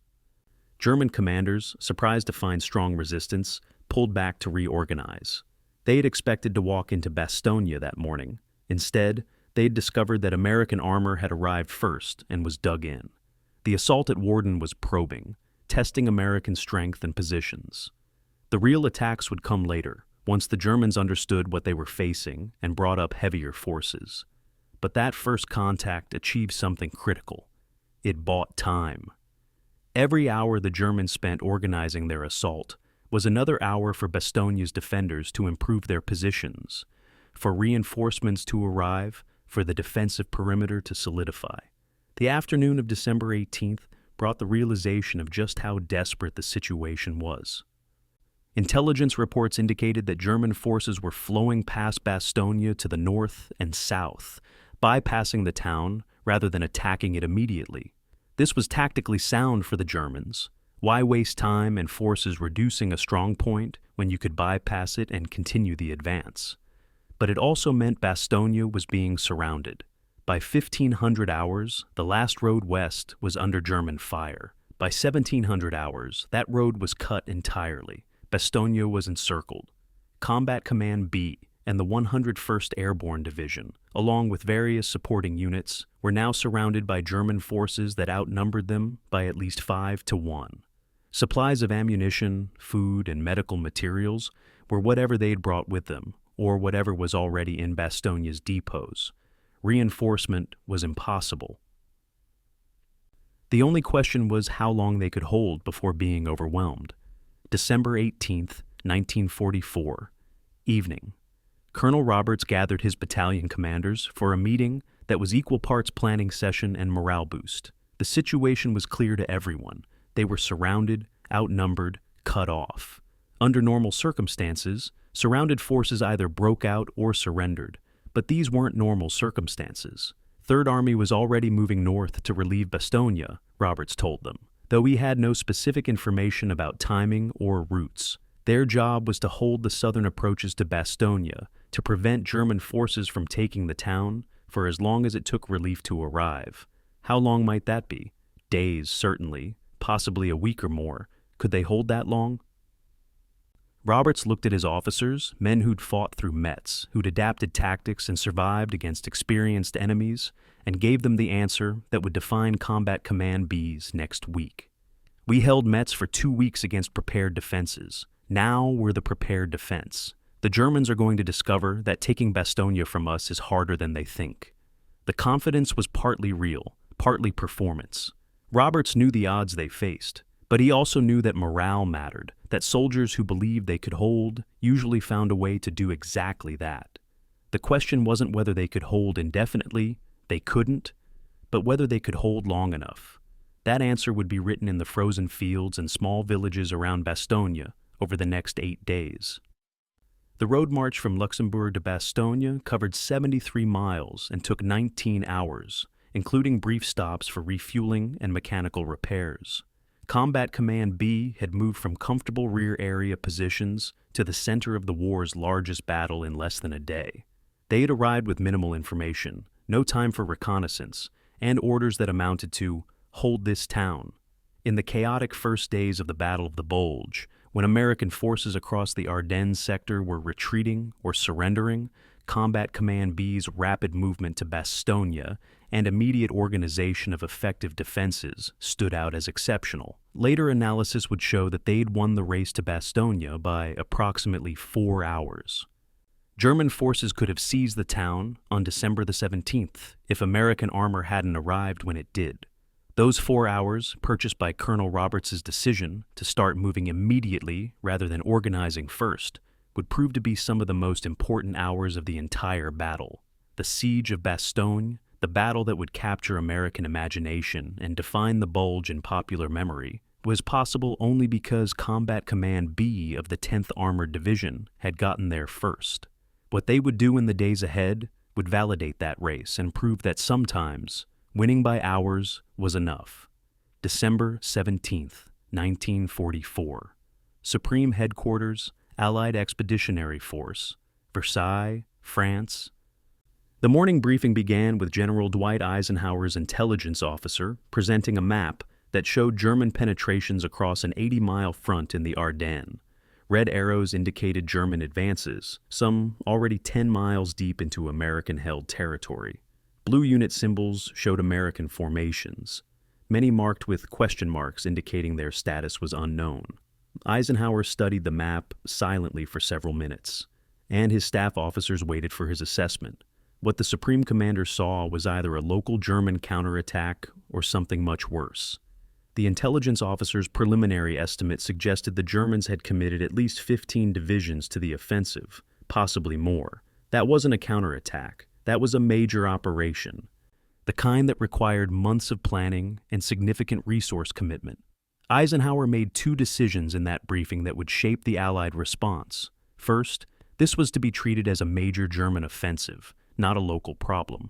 Second, he wanted reserves moved immediately to contain the penetration, particularly armor that could respond quickly. The 10th Armored Division was among the first units mentioned. They were experienced, well-equipped, and positioned where they could respond quickly. Eisenhower's Chief of Staff made a note: alert 3rd Army, 10th Armored to highest readiness. The scale of the German offensive was becoming clear to American commanders through a combination of frontline reports and strategic inference. By midday December the 17th, SIBO seat. Corps headquarters had identified German units from at least 3 corps, indicating that this was an army-level operation, not a divisional counterattack. More concerning, the Germans were advancing rapidly, exploiting gaps in American defenses that had been created by stretching too few units across too much front. The Ardennes sector, so quiet for so long, had become a breakthrough zone. German panzer divisions were racing west, trying to reach the Meuse River before American reinforcements could establish defensive positions. The whole shape of the Western Front was changing by the hour, transforming from static lines to fluid battle where mobility and quick decision-making mattered more than prepared positions. For the 10th Armored Division, scattered across 3 locations and engaged in different missions, the news created immediate complications. They were needed in the Bulge, but which elements and where and doing what? December the 17th, 1944, Combat Command.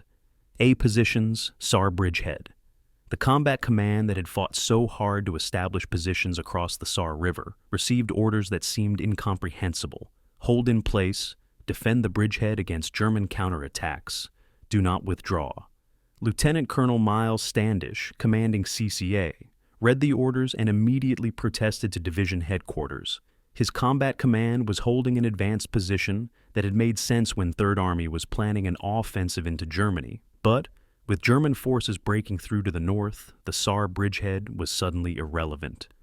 An exposed position that tied down a third of the division's combat power for no strategic purpose. Division headquarters agreed, but couldn't change the orders. 3rd Army needed to maintain the appearance of offensive operations in the Saar sector to prevent German forces there from reinforcing the Ardennes attack. Combat Command A would stay where they were, would continue defending their bridgehead, even as the rest of their division moved north to fight a different battle. The frustration among CCA's officers and men was intense. They could hear from radio reports that the main battle was happening elsewhere, that their division was being committed piece by piece, and they were stuck defending ground that no longer mattered. December the 17th, 1944, afternoon. Combat Command Reserve. The division's 3rd major element received orders that were clearer but equally challenging. CCR would move north toward the German breakthrough zone, specifically toward Echternach, a historic town where German forces were attempting to establish bridgeheads across the Saar River. The mission was to block German exploitation, to prevent enemy forces from breaking out of their initial penetration zone and threatening Luxembourg City. Unlike Combat Command B's race to Bastogne, CCR's movement was planned as a deliberate deployment to prepared positions. They had time to organize properly, to coordinate their movement, to ensure they arrived combat ready. But they also had a different challenge. They'd be operating independently, separated from the rest of the division, fighting their own battle while CCB fought at Bastogne and CCA defended the Saar. For a division that had trained to operate as a cohesive unit, this dispersion was the opposite of everything they had learned. Armor was supposed to be concentrated. Instead, the 10th Armored was being scattered across 100 miles, its combat power divided into isolated pieces. December 19th, 1944, Gazero, 800 hours. Division headquarters, Luxembourg City. General Newgarden stood before his operations map and confronted a situation that would have seemed impossible 3 days earlier. His division was now fighting on the 3 separate fronts. Combat Command B was surrounded in Bastogne, under heavy attack from multiple German divisions. Combat Command A was defending the Saar bridgehead against German forces trying to eliminate it. Combat Command Reserve was deploying to Echternach to block German advance south. The three combat commands were separated by distances ranging from 37 to 43 miles. Communication was by radio only, as German advances had cut telephone lines. Division headquarters itself was surrounded on three sides by German forces, connected to friendly lines only by a narrow corridor that was under constant pressure. Supporting units, artillery, engineers, supply, were scattered across the region, some able to support multiple combat commands, others isolated with just one. On the map, the 10th Armored Division's unit symbol appeared in three locations, connected by dotted lines that represented not physical connections, but administrative relationships that were becoming increasingly theoretical. The challenges of commanding a division spread across three battles were immense. Each combat command faced different threats and needed different support. CCB needed ammunition and medical supplies, but couldn't be resupplied directly because Bastogne was surrounded. CCA needed engineer support to maintain their bridgehead defenses, but the engineer battalion was split between multiple locations. CCR needed artillery support, but the division's artillery battalions were positioned to support positions that were no longer relevant. Normal division-level coordination, moving units between combat commands to reinforce success or shore up weak points, was impossible because moving forces between commands required crossing German-held territory. Newgarden had become a division commander with three separate commands that he could communicate with but couldn't support effectively, couldn't coordinate directly, couldn't even visit personally. His staff worked around the clock to maintain some semblance of unity, using radio networks to pass information between combat commands, coordinating with 3rd Army to provide supply and reinforcement where possible, tracking the tactical situation in three separate battles simultaneously. December 19th, 1944, afternoon. 3rd Army Headquarters. Staff officers prepared situation maps for General Patton's evening briefing, and one map anomaly caught everyone's attention. The 10th Armored Division's unit symbol appeared in three locations: Bastogne, the Saar, and Echternach. A colonel from the operations section assumed it was a mapping error and began to correct it. Another officer stopped him and explained, "No, that's correct. The division really is in three places simultaneously." Patton, reviewing the map later, made a notation that captured the situation's uniqueness. The 10th Armored is holding three critical positions with a force that should be concentrated at one. Either they're about to be destroyed piecemeal, or they're going to prove that good divisions can do impossible things. We'll find out which in the next week. The assessment was accurate. Military doctrine said, divided forces invited defeat in detail. The enemy could concentrate against isolated elements and destroy them one at a time. But doctrine assumed the enemy could move forces freely to achieve that concentration. In the confused first days of the Bulge, German forces were committed to specific objectives and couldn't easily shift to exploit American dispersion. The question was whether the 10th Armored could maintain effective defense in three locations before German commanders realized the opportunity they'd been given. December 19th, 1944, evening. The German perspective on the 10th Armored Division's dispersion was fragmentary and confused, much like American understanding of German dispositions. German commanders knew they were facing American armor in multiple locations.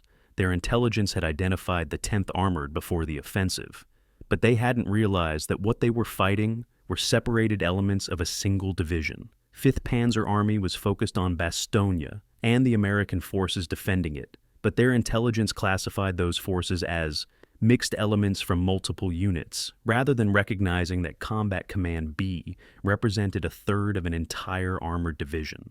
7th Army, attacking in the south, knew they were facing American armor at Echternach, but had classified it as probably a separate tank battalion or combat command, not realizing it was CCR of the 10th Armored. The Saar front, where CCA was defending, was considered a separate operation entirely, not connected to the Bulge. German intelligence hadn't put together that the same division they had identified as a threat before the offensive was now fighting them in three places simultaneously.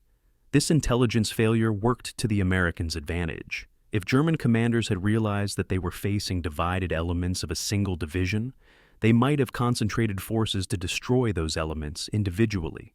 Instead, they treated each engagement as separate, allowing the 10th Armored's combat commands to hold independently. The strategic situation by late December 19th was developing in ways that would determine the battle's outcome.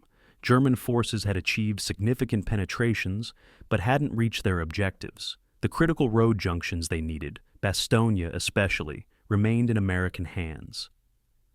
American reinforcements were flowing toward the battle, but slowly, constrained by winter weather and congested roads. The question was whether German offensive momentum could overcome American defensive resilience before reinforcements arrived in sufficient strength. For the 10th Armored Division, the answer to that question depended on whether 3 isolated combat commands could hold their positions long enough for the strategic situation to shift. CCB had to hold Bastogne against sustained assault. CCA had to maintain the Saar bridgehead to prevent German reinforcement from that sector. CCR had to block German exploitation toward Luxembourg City. None of these missions was individually decisive, but collectively, they shaped the battle's geography and timing in ways that would prove critical.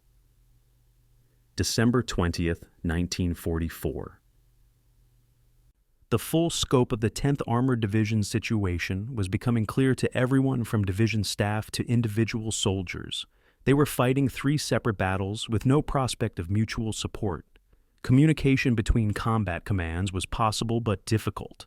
Radio signals sometimes blocked by terrain or German jamming. Supply was problematic, with each combat command dependent on whatever had been with them when the battle started, plus whatever could be pushed forward through increasingly contested supply lines. Medical evacuation was challenging, particularly for CCB and surrounded Bastogne. Personnel replacement was impossible. Men killed or wounded couldn't be replaced, meaning each combat command's strength was steadily eroding. Maintenance on vehicles had to be performed in combat conditions, under fire, with limited spare parts. Every aspect of sustaining combat operations was harder because the division was split, and yet, somehow, they were holding. Not advancing, not winning in any conventional sense, but holding their positions and preventing German forces from achieving their objectives. The division that had almost been disbanded before deployment, that had fought one major battle at Metz before the Bulge, was now demonstrating the value of thorough training and tactical flexibility. They weren't just surviving dispersion, they were maintaining effectiveness despite it, proving that a well-trained division could function even when every principle of Doctrine said it shouldn't work. The next days would test whether that effectiveness could be sustained under the mounting pressure of German assaults and the accumulating costs of combat in 3 isolated locations simultaneously. December 19th, 1944, Verdun, France. The city where French and German armies had bled each other nearly white in 1916 now hosted a meeting that would determine the Allied response to Germany's Ardennes Offensive. General Dwight Eisenhower had summoned his senior commanders to this hastily arranged conference, and the mood in the room reflected the gravity of the situation. The Germans had achieved surprise, had penetrated American lines, and were threatening to split the Allied armies. Eisenhower went around the table asking each commander when they could launch counterattacks to contain the German advance. When he reached General George Patton, commanding 3rd Army, the question was more specific. 3rd Army would have to wheel 90 degrees north and attack into the southern flank of the German penetration. How quickly could Patton move? The question seemed designed to pressure Patton into committing to an aggressive timeline. Instead, Patton's answer shocked the room into silence. I can attack with 3 divisions on December 22nd. 3 days. Patton was proposing to turn an entire army, hundreds of thousands of men, tens of thousands of vehicles, 90 degrees and attack into a major battle in 72 hours. Every other commander in that room knew what such a movement required. It was barely possible, maybe impossible, certainly risky. Eisenhower asked if Patton was serious. Patton's response would define the Allied counteroffensive. I've already issued preparatory orders. My staff has been working on movement plans since December 17th. We're ready to move. The movement Patton was proposing would be the largest rapid redeployment in American military history.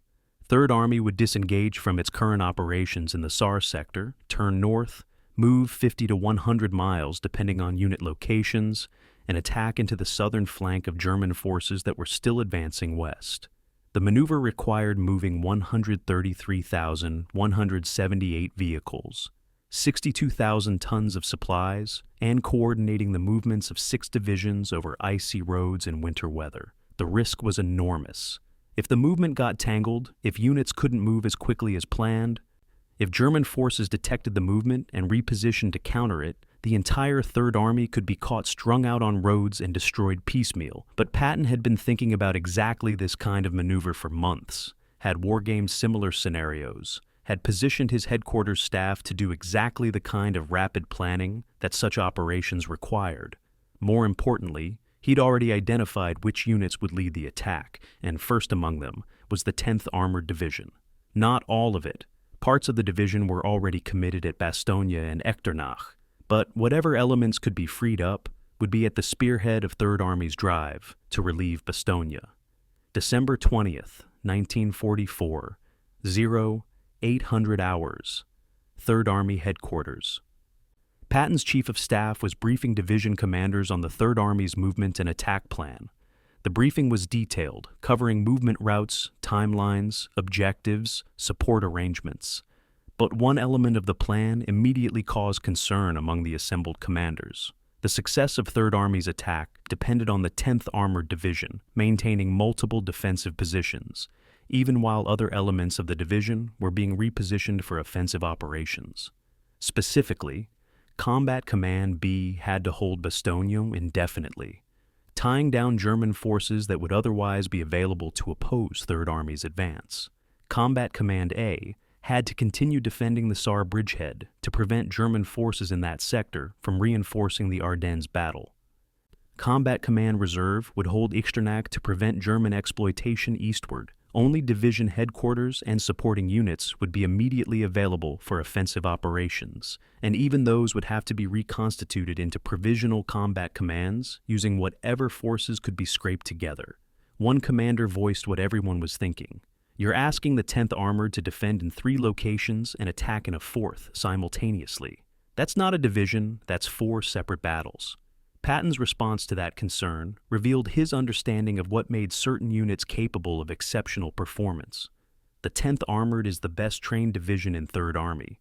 They've proven at Metz that they can adapt doctrine and handle difficult missions. Now I'm asking them to do something harder, operate dispersed, hold critical positions, and still contribute to offensive operations. Can they do it? Probably. Will it cost them heavily? Certainly. But I need Bastogne held, I need those other positions maintained, and I need them to hold until my relief force can get there. I've told General Neugarten that his division has to buy me 4 days minimum. He said he'd give me a week. I believe him. The exchange captured Patton's approach to command. Identify your best units. Ask them to do things that seem impossible. Trust that their training and leadership will find ways to make it work.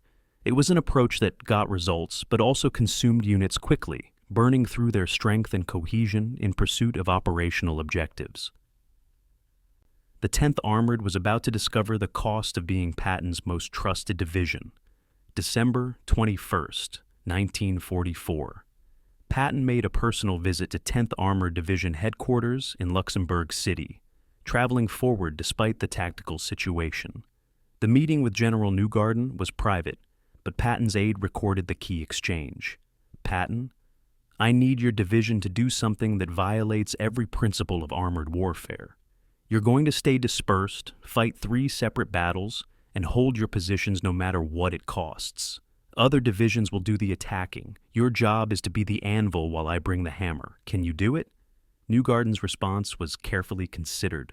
We can hold our current positions. CCB is in good shape at Bastogne, well positioned and getting stronger every day they have to prepare defenses. CCA is solid in the Saar. They've been fighting there for weeks and know the ground. CCR is deploying to Echternach and should be in position by tomorrow. The challenge isn't holding. We can do that. The challenge is sustainment. We're cut into 3 pieces. Supply is difficult. Replacements are impossible. Every casualty we take reduces our strength permanently until the division can be reconsolidated. If you need us to hold for a week, we'll hold, but we'll come out of this significantly reduced in combat power. Patton's acknowledgement of what he was asking the 10th Armor to do was characteristically blunt. His response to Newgarden's assessment went into Patton's personal diary. Written that evening, "I've asked the 10th Armored to sacrifice themselves holding positions that other divisions should be defending. They'll do it because they're professionals and because they understand that sometimes units have to accept terrible costs for operational objectives. In a rational world, I'd concentrate the 10th Armored for an attack role. That's what armor is for. But we're not in a rational world. We're in a crisis where I need forces positioned to contain German penetrations while I organize a counterattack. The 10th Armored is in the right positions, has proven themselves capable, and most importantly, I trust them to hold when other units might break. That trust is going to cost them at least 40 to 60% casualties if they have to hold for a full week. But if they do hold, they'll save 3rd Army and possibly the entire Bulge front. That's worth a division." The calculation was cold but honest. Patton was gambling that one division's sacrifice could buy time for an entire army to respond effectively. December 22nd, 1944. 3rd Army's counteroffensive began with 4th Armored Division, 26th Infantry Division, and 80th Infantry Division attacking north toward Bastogne. The movement had gone remarkably smoothly. Patton's staff had performed near miracles of coordination, moving divisions into position on time, establishing supply lines, coordinating artillery support. The 10th Armored Division's role in this offensive was limited. They were already committed to defensive operations, but critical. As long as CCB held Bastogne, the town remained a German objective that absorbed forces the Wehrmacht needed elsewhere. As long as CCA held the Saar bridgehead, German divisions in that sector couldn't be pulled out to reinforce the Ardennes battle. As long as CCR held Echternach, 3rd Army's northern flank was secure. The 10th Armored wasn't attacking, wasn't advancing, wasn't doing what armored divisions were designed to do, but they were enabling everyone else's operations by maintaining positions that shaped the battlefield's geometry. The next 4 days, December 22nd through December 25th, would test Patton's gamble to its limits. 3rd Army's relief force made progress, but slower than planned. German resistance was fiercer than expected. Winter weather grounded tactical aircraft that were supposed to support the advance. The corridor 3rd Army was trying to open to Bastogne remained narrow and contested, and all the while, the 10th Armored Division's 3 combat commands faced mounting pressure. CCB and Bastogne endured daily assaults from German forces that outnumbered them 5-1. CCA and the Saar bridgehead fought off multiple German attacks aimed at eliminating that position. CCR at Echternach held against German attempts to break through toward Luxembourg. Each combat command was fighting its own battle, unable to support the others, steadily consuming ammunition and medical supplies, taking casualties that couldn't be replaced. The division was bleeding, its strength eroding day by day. But it was holding. Every day the 3 combat commands maintained their positions was another day that 3rd Army's relief force moved closer to Bastogne, another day that German offensive momentum dissipated. Christmas Day, 1944. 3rd Army's 4th Armored Division was still fighting to reach Bastogne, still 5 miles short, still facing determined German resistance. In Bastogne itself, Combat Command B was enduring its heaviest attacks yet, German forces throwing everything available at the town's defenses. At division headquarters in Luxembourg City, General Newgarden received an update on casualties across his 3 scattered combat commands. 893 total casualties since December 16th, including 161 killed. The division had lost 43 tanks destroyed or damaged beyond field repair. Combat Command B alone had sustained over 400 casualties, reducing its effective strength by 40%. And the battle wasn't over. Relief hadn't arrived. The combat commands were still under attack. Patton's 4-day timeline had stretched to 6 days and was approaching 7. Newgarden's promise to give Patton a week was being fulfilled, but at a cost that was approaching the limits of what the division could sustain. The gamble that one division's sacrifice could buy time for an army's response was working. But gambles, even successful ones, have costs. The 10th Armored Division was paying that cost in the frozen fields and small towns where its scattered combat commands were learning that sometimes Holding position against overwhelming odds is harder and more important than any attack. Patton's decision to use the 10th Armored Division as his anvil during the Bulge was based on a calculation about which units could be trusted with the hardest missions. The division had proven itself at Metz. They had demonstrated tactical flexibility and resilience. They had shown they could adapt to unexpected challenges. But Patton's real reason for trusting them with this mission was simpler. They were already there. Dispersion that seemed like a weakness, the division scattered across 3 locations, became a strength when those 3 locations suddenly became critical defensive positions. Any other division would have needed days to move into position. The 10th Armored was already positioned, already engaged, already doing what Patton needed done. His gamble wasn't that they'd do the impossible. His gamble was that they'd do the extremely difficult for long enough that it would matter. By Christmas Day, that gamble was paying off. But the bill for that success was written in the casualty reports that crossed division headquarters every morning, in the strength estimates that showed combat commands eroding toward ineffectiveness, in the knowledge that every day of successful defense was purchased with losses the division might not recover from. The question was no longer whether the 10th Armored could hold. They'd proven they could. The question was how much of the division would be left when relief finally arrived and they could count the full cost of being Patton's most trusted unit. December 19th, 1944, 0600 hours, Longueville, Belgium. Lieutenant Colonel Henry Cherry stood in the pre-dawn darkness studying a map by flashlight, trying to understand an order that made no tactical sense.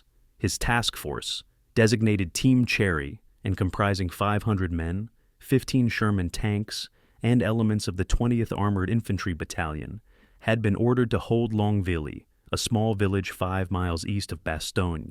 The order was simple: prevent German forces from using the road through Longueville to reach Bastogne. How long should he hold?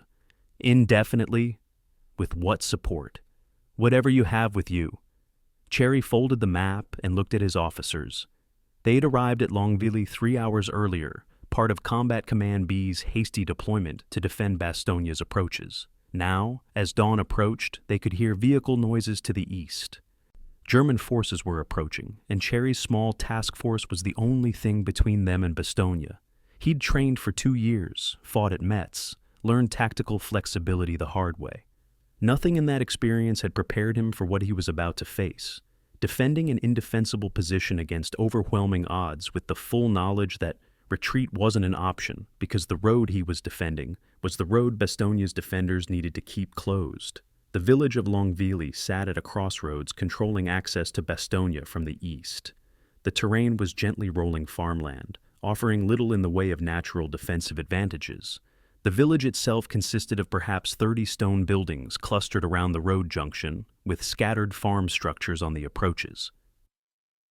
Team Cherry had occupied positions during the night, placing tanks in hold-down positions where terrain allowed, positioning infantry in buildings that offered fields of fire across likely German approach routes. It wasn't much of a defensive position, but Cherry had learned at Metz that the quality of the position mattered less than how you used it. His tanks were positioned to create crossfire zones. His infantry had prepared buildings for defense, knocking out windows and walls to create firing ports. His small engineering detachment had planted mines on likely vehicle approaches and prepared demolitions on bridges that might need to be destroyed. In 6 hours of darkness, Team Cherry had transformed Longueville from a sleepy Belgian village into something that might, with luck and skill, slow down a German advance. December 19th, 1944, 0730. The Germans arrived. What Cherry had heard during the night wasn't reconnaissance elements or advance guards.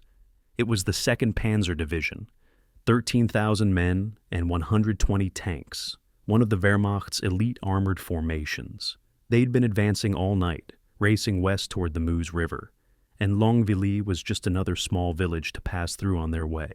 The German lead elements, a company of Panzer Grenadiers mounted in half-tracks, with several Mark IV tanks providing support, approached Longueville expecting token resistance at most. What they got was a carefully orchestrated ambush. Cherry's lead tank platoon waited until the German column was within 400 yards, close enough that misses were unlikely. The opening volley destroyed 2 German half-tracks and damaged 1 Mark IV. German infantry scattered, seeking cover. German tanks returned fire, but they were shooting at hull-down Shermans with only their turrets exposed, a difficult target. The firefight lasted 20 minutes before the German company withdrew to reorganize. Team Cherry had won the first engagement, but everyone in Longueville knew what it meant. The Germans hadn't expected resistance. Now they knew American armor was here. They'd come back with more force. The pattern of the next 48 hours was established in that first contact. German forces would probe Team Cherry's positions, be repulsed, withdraw, and return with heavier forces. Each engagement cost the Germans casualties and time. Each engagement also cost Team Cherry, slowly eroding their strength. By noon on December 19th, Cherry had lost 2 tanks and 30 men. By evening, 3 more tanks were destroyed, and casualties had climbed to 80. German artillery had found their positions, making movement dangerous.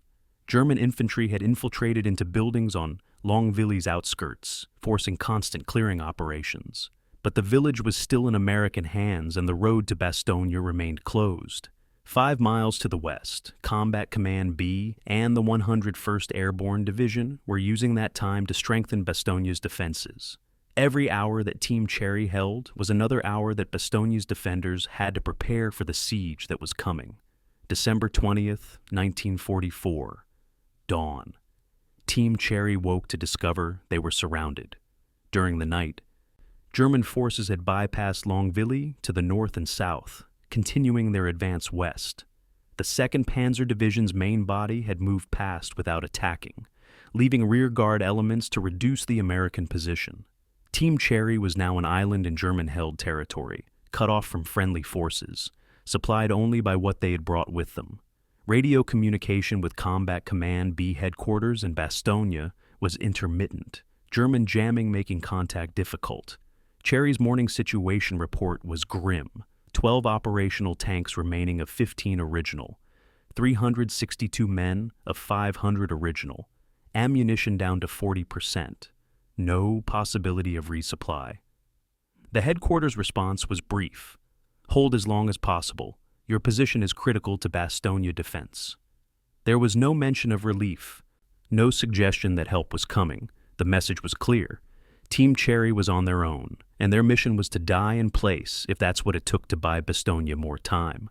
The German assault on December 20th was methodical and overwhelming. Elements of Panzer Lehr Division had reinforced the 2nd Panzer Division's rear guard, bringing the total German force surrounding Longueville to roughly 4,000 men and 60 tanks. The Germans, having learned that direct assault against Team Cherry's positions was costly, shifted to siege tactics. Artillery pounded Longueville continuously, methodically destroying buildings, forcing American infantry to constantly relocate. German infantry probed for weak points, trying to identify which positions were still strongly held and which had been weakened by casualties. German tanks maneuvered at long range, taking shots at any American vehicle that exposed itself. The Americans responded by contracting their perimeter, pulling back from outlying positions to concentrate their remaining strength in Longueville's center. By evening, December 20th, Team Cherry held an area roughly 400 yards square, surrounded by German forces on all sides, under constant fire, with ammunition running low and casualties mounting. They'd been ordered to hold indefinitely. They'd held for 40 hours. The question was whether they could hold any longer. December 21st, 1944. The day began with a German surrender demand delivered under a white flag. A German officer speaking perfect English explained that Team Cherry was surrounded by overwhelming forces, that continued resistance was pointless, that surrender under such circumstances was honorable. Lieutenant Colonel Cherry listened to the offer, considered it for perhaps 30 seconds, and delivered his response: "If you want Longueville, come take it." The German officer withdrew, and 30 minutes later, German artillery resumed with renewed intensity. The surrender offer had been genuine. The Germans wanted to avoid the time and casualties required to reduce the American position, but it had also been a test of American resolve. Cherry's refusal told the Germans that Longueville would have to be taken by force, that the Americans weren't ready to quit. For the men of Team Cherry, their commander's defiance was both inspiring and sobering. They weren't getting out of this. The best they could hope for was to inflict enough damage on German forces that their sacrifice would matter. The fighting on December 21st was the most intense yet. German forces, having failed to get American surrender, launched a coordinated assault from 3 directions simultaneously. Panzer Grenadiers supported by tanks hit Team Cherry's perimeter at 0900 hours. The assault was professional and aggressive, the kind of combined arms attack that German armor had perfected over 5 years of war. American defenses held, but barely. Machine gun positions were overrun and had to be retaken. 2 more Sherman tanks were destroyed by German Panzerfaust rockets fired from close range. American infantry, down to small arms ammunition, began rationing their fire, shooting only when targets were certain. By mid-afternoon, Team Cherry's perimeter had contracted again, now holding just the village center. Casualties had climbed past 300. Ammunition for the remaining tanks was down to 5 rounds per gun. Medical supplies were exhausted, the aid station overwhelmed. And still the Germans came, wave after wave, taking casualties but pressing forward, determined to eliminate this American position that was costing them time and men. December 22nd, 1944, evening. Team Cherry had been holding Longueville for 72 hours. Of the 500 men who'd started the defense, fewer than 200 were still combat effective. Of 15 tanks, 4 remained operational. The village itself was rubble, every building damaged or destroyed by artillery fire. The American perimeter had contracted to perhaps 100 yards square. A handful of shattered buildings defended by exhausted men who'd been fighting continuously for 3 days.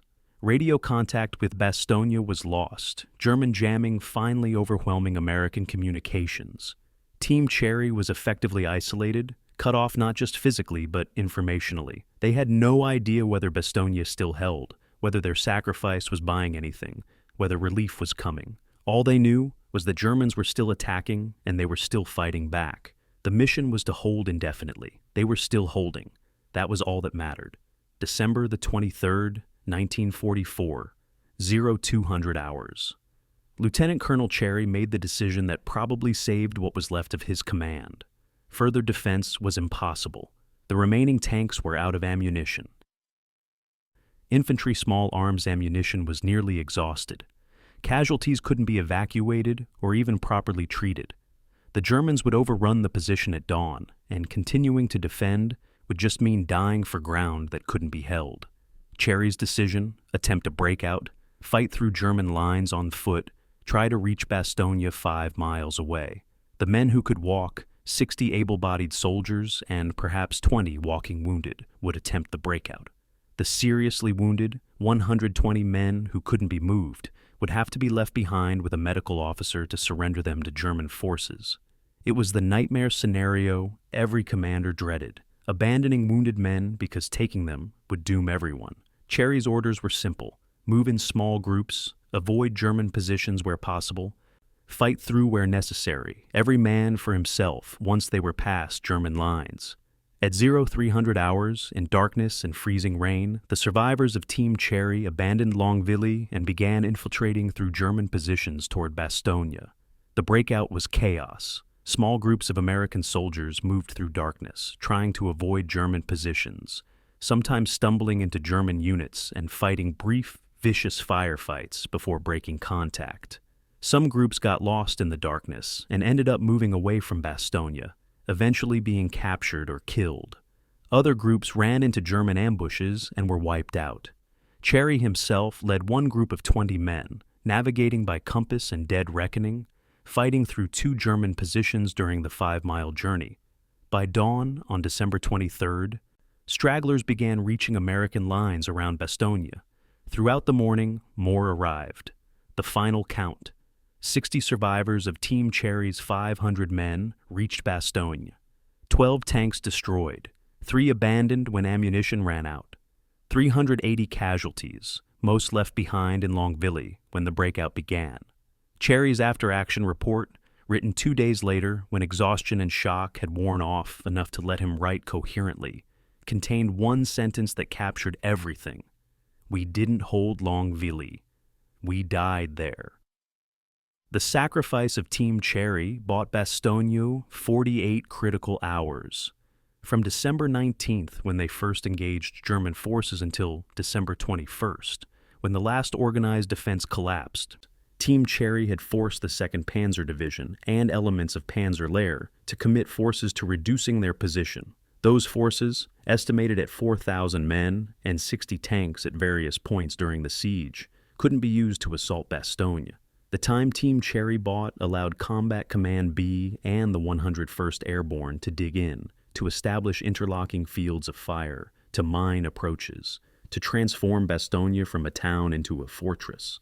German commanders later acknowledged that if Longueville had fallen on December 19th, when first contacted, they would have assaulted Bastogne that same day with forces that weren't committed to the Longueville fight. Whether that assault would have succeeded is unknowable. What is known is that Team Cherry's defense denied the Germans the opportunity to try. 500 men had held for 4 days against forces 20 times their strength. They'd inflicted an estimated 900 German casualties and destroyed or damaged 28 German tanks and 47 other vehicles. The casualty ratio, 500 American casualties to 900 German, wasn't impressive by normal standards, but normal standards didn't apply. Team Cherry's mission wasn't to win. It was to delay, to absorb German combat power, to buy time measured in hours when hours were what Bastogne's defenders needed most. The story of Team Cherry's stand at Longueville was almost lost to history. In the larger narrative of Bastogne's siege, the defense of the town itself overshadowed the outlying actions that made that defense possible. The survivors, scattered across various units after their breakout, didn't talk much about what they had experienced. Lieutenant Colonel Cherry's after-action report was filed in division records and largely forgotten. It wasn't until after the war, when historians began piecing together the full timeline of the Bastogne siege, that Team Cherry's role became clear. They'd fought a battle that military doctrine said they should have lost in hours. They'd held against overwhelming odds not through superior equipment or numbers, but through tactical skill, courage, and the grim understanding that their sacrifice served a purpose larger than their survival. The phrase, "we died there," captured something essential about the nature of the desperate defensive combat. Team Cherry hadn't died physically, 60 men survived, but they'd died as a functioning military unit, had been destroyed, accomplishing their mission. That destruction bought time, and time bought victory. It was a transaction that the men who made it understood intellectually, but that would haunt the survivors for the rest of their lives. They'd done what was asked of them. The cost of doing it was everything. December 23rd, 1944, 0700 hours. Bastogne, Belgium. Combat Command B's command post, established in a stone building near the town center that offered minimal protection from German artillery. Colonel William Roberts stood before a map, covered with symbols representing American and German positions. The symbols told a story of steady German pressure on all sides of Bastogne's perimeter. The town had been surrounded for 5 days.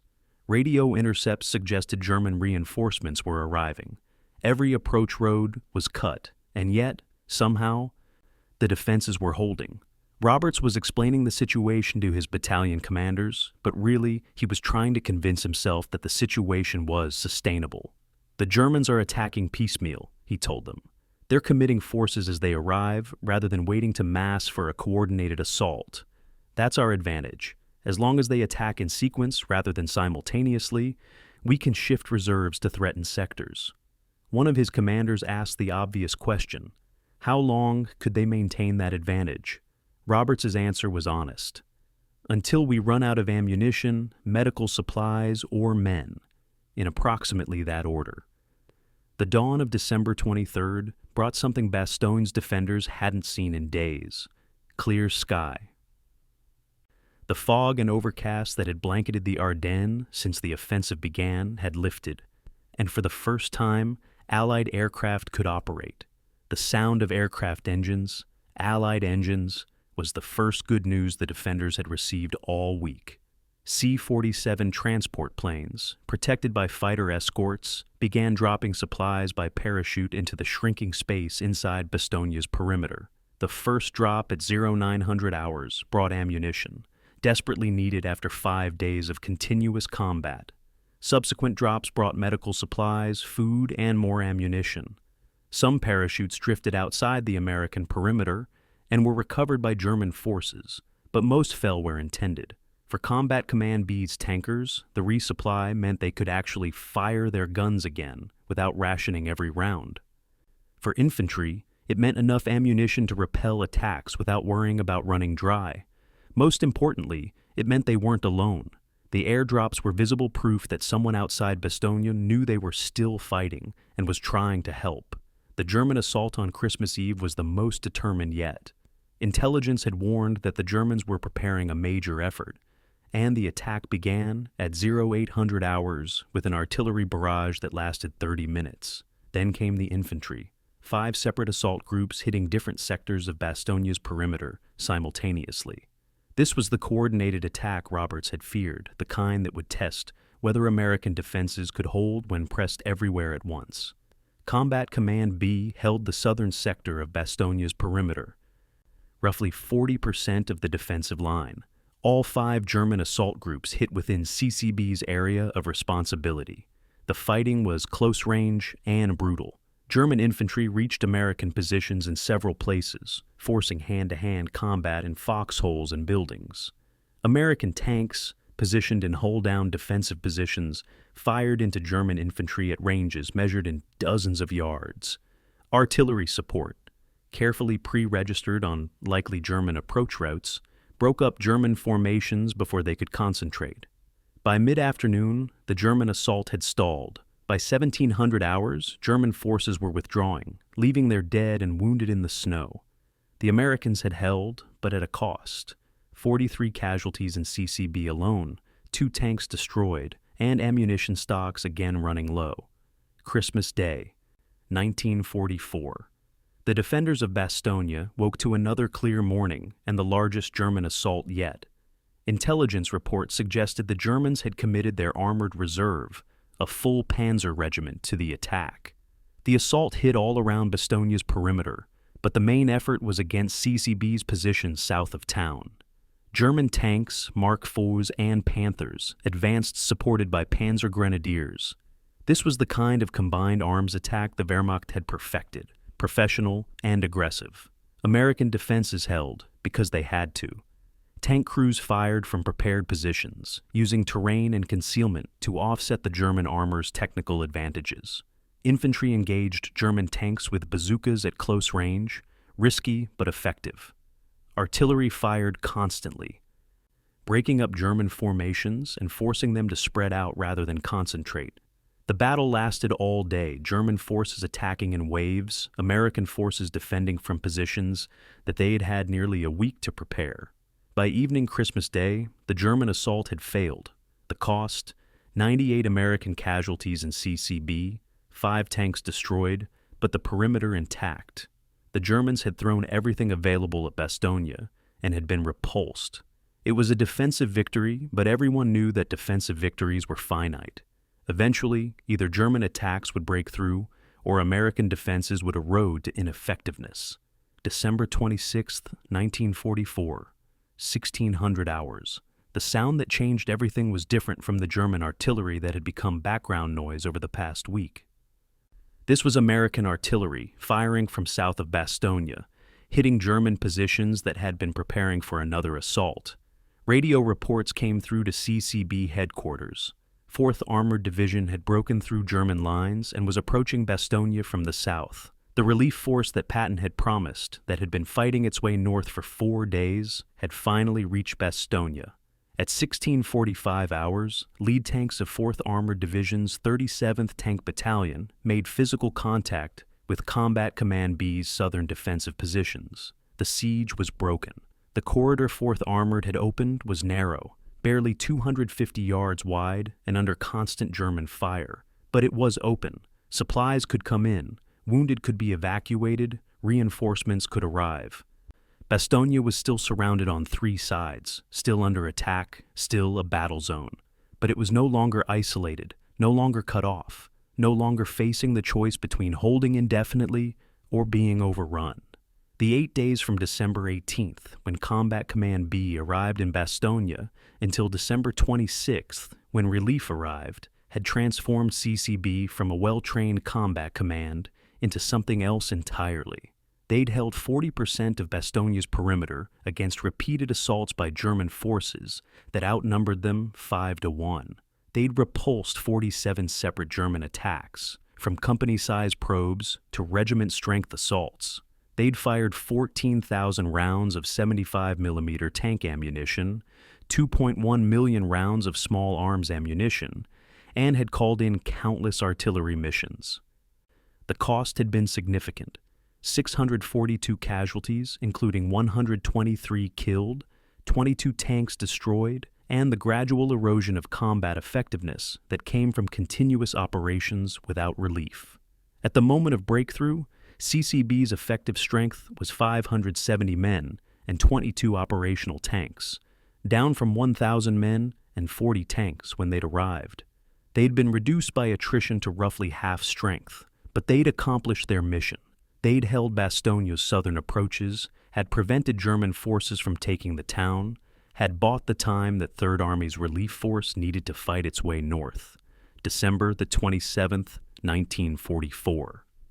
The first convoys bringing supplies and reinforcements began moving through 4th Armored's narrow corridor into Bastogne. German artillery constantly shelled the corridor, making the journey dangerous, but vehicles kept moving.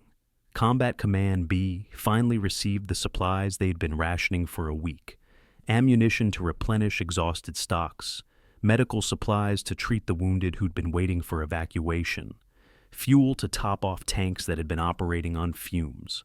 More importantly, they received replacement personnel, fresh soldiers to fill the gaps in units that had been ground down by 8 days of continuous combat. The replacements couldn't restore CCB to full strength immediately. That would take weeks, but they could provide enough manpower to give exhausted soldiers their first real rest since arriving at Bastogne. The relief of Bastogne didn't end the battle. German forces continued attacking, trying to cut 4th Armored's corridor and re-isolate the town. But the strategic situation had changed. Bastogne was no longer a surrounded American position waiting for relief. It was a defended strongpoint with an open supply line, a base from which American forces could launch operations, rather than just defending against German attacks. The defense of Bastogne's southern perimeter by Combat Command B was one small part of a larger battle involving multiple American units. The 101st Airborne Division gets most of the credit in popular memory, and deservedly so. They held 60% of the perimeter and fought with exceptional courage and skill. But military historians analyzing the battle have noted that CCB's role was disproportionately important for 2 reasons. First, they had arrived first before the 101st and had begun organizing defenses that shaped how the entire Bastogne position developed. Second, they held the southern sector, the direction from which both German attacks and American relief came. If CCB's sector had broken, German forces would have flooded into Bastogne from the south. The 101st positions would have been flanked, and the entire defense would have collapsed. The fact that CCB held for 8 days, despite facing the most intense German pressure, despite suffering the highest casualties of any unit defending Bastogne, was critical to the battle's outcome.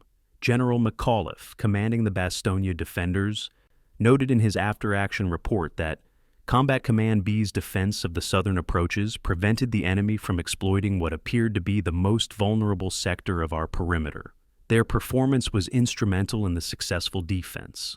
The famous Nuts reply to the German surrender demand on December 22nd is often told as General McAuliffe's response.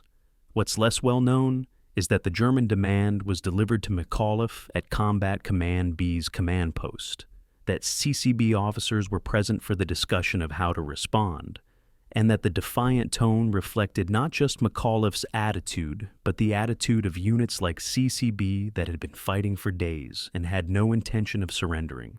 The The surrender demand itself revealed German frustration. They had expected to take Bastogne quickly, to seize the road junction and continue their advance west. Instead, they'd been held up for a week by American forces that should have been overwhelmed. The demand for surrender was less about hoping the Americans would actually quit, and more about German commanders trying to understand why this position was proving so difficult to reduce. The answer, from the American perspective, was a combination of good defensive terrain, thorough preparation during the first days of the siege, effective combined arms coordination, and the simple determination not to give ground. Combat Command B embodied all of those factors. They'd used terrain well, had prepared positions thoroughly, had coordinated tanks and infantry effectively, and had refused to consider surrender or withdrawal despite being surrounded and outnumbered. By December 27th, with Bastogne's siege broken and 4th Armored's corridor secured, Combat Command B could finally assess what the 8-day defense had cost. The casualty numbers were stark: 642 men, 64% of initial strength. Tank losses: 22 destroyed or damaged beyond field repair, 55% of initial strength. But beyond the numbers were the less quantifiable costs. Every man in CCB had been fighting continuously for 8 days, had lived with constant artillery fire, had endured cold and hunger and exhaustion that eroded effectiveness even when it didn't show up in casualty statistics. Unit cohesion, that intangible quality that makes a military formation more than just a collection of individuals, had been strained by casualties and the integration of replacements. Skills that had been sharp after Metz needed refreshing after 8 days of defensive combat that was qualitatively different from offensive operations. The combat command that had raced to Bastogne on December 16th was fundamentally different from the one that emerged from the siege on December 27th. They'd been tested in the hardest way possible, had proven themselves capable of exceptional performance, and had paid a price that would take months to fully recover from. The siege of Bastogne was over for them, but the larger battle continued, and they were still part of it whether they were ready or not. December 28, 1944. North of Bastogne, rolling terrain between the town and the German positions that still threatened it. Combat Command B, reinforced and partially rested after the siege was broken, received orders for their first offensive operation since arriving at Bastogne 10 days earlier. The mission was reconnaissance in force, push north from Bastogne, identify German defensive positions, engage enemy armor if encountered. For tank crews who'd spent 8 days in defensive positions, the order to advance was both welcome and concerning. Welcome because it meant they were moving from defense to offense, from reacting to German attacks to initiating their own. Concerning because intelligence reports suggested that German armor in the sector included heavy tanks, possibly Tigers, from 1st SS Panzer Corps, the Tigers that had haunted American tankers' nightmares since training, the 56-ton monsters with 88mm guns and armor that Shermans couldn't penetrate frontally were reportedly in the area. Combat Command B was about to discover whether the tactical innovations they had developed at Metz would work against Germany's most feared weapon. The first contact came at 1000 hours, 3 miles north of Bastogne. Company B, 21st Tank Battalion, Captain James Leach commanding, encountered German armor defending a small ridge. The tanks were hull down, only their turrets visible, but the distinctive boxy shape and long gun barrel were unmistakable. Tiger-Is, probably 3 of them, with supporting Mark IV tanks. This was the nightmare scenario from training exercises, the situation where Doctrine said American armor should withdraw and call for air support or tank destroyers. But Leach had learned at Metz that Doctrine was a starting point, not a straitjacket. His company was positioned in a small valley with wooded slopes on either side. The Tigers held the high ground ahead. Direct assault would be suicide. Withdrawal would cede the terrain. Leach's solution was to apply the wedge and hammer tactic that had evolved during the Metz fighting. He'd take 3 Shermans directly toward the Tigers, obviously and aggressively, drawing their attention. Meanwhile, 2 more Shermans and an attached M18 tank destroyer would use the wooded slopes to move onto the Tigers' flank, where their side armor was vulnerable even to American guns. The execution of Leach's plan took 40 minutes of careful maneuvering. His 3 lead Shermans advanced up the valley, moving fast, presenting difficult targets. The Tigers engaged at 1,200 yards, their 88mm guns accurate at that range. The first German shot missed. The second hit one of Leach's Shermans on the frontal armor, penetrating and killing the tank. But the Shermans kept advancing, firing back ineffectively, but creating the impression of a determined frontal assault. The Tigers concentrated on this obvious threat, their commanders confident that their frontal armor was invulnerable to American 75mm guns.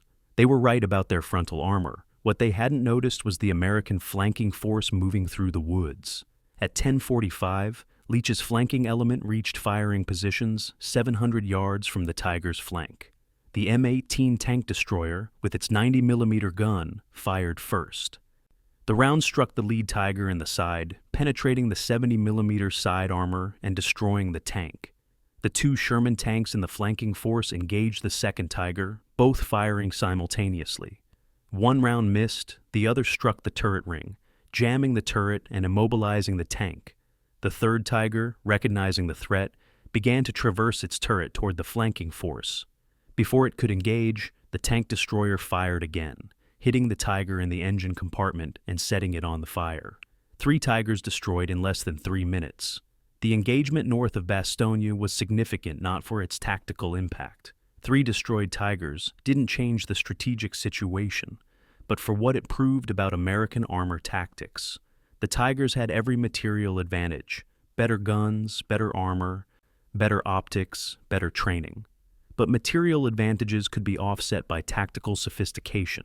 The wedge and hammer approach, developed during the Metz fighting and refined through necessity, worked against even the Wehrmacht's best armor when executed properly. Captain Leach's after-action report noted, "The Tigers never saw the flanking force until we were shooting them. Their commanders were focused on the obvious threat and missed the real one. We used German defensive tactics against German offensive equipment and won." The report circulated through Third Army with remarkable speed. By December 30th, other American armored units were incorporating Leach's approach into their own operations. The 10th Armored Division, through combat experience and tactical innovation, had developed a method for defeating Tigers that didn't rely on air support or numerical superiority. They'd figured out how to hunt Germany's apex predators. January 3rd, 1945, Bra, Luxembourg, Combat Command Reserve, which had been defending Echternach throughout the Bulge, encountered their first Tiger IIs, the King Tigers, that represented Germany's ultimate development of heavy tank design. The King Tiger was even more formidable than the Tiger the Fur, 68 tons, an 88mm L71 gun with higher velocity and penetration. Frontal armor, 150mm thick, that was effectively immune to American tank guns at any range. Doctrine said King Tigers should be avoided entirely, engaged only by specialized tank destroyers with the heaviest guns. But Combat Command Reserve's tankers had been talking to Combat Command B's crews, had heard about the wedge and hammer tactics, had absorbed the lesson that Tigers could be killed if you didn't try to fight them on their terms.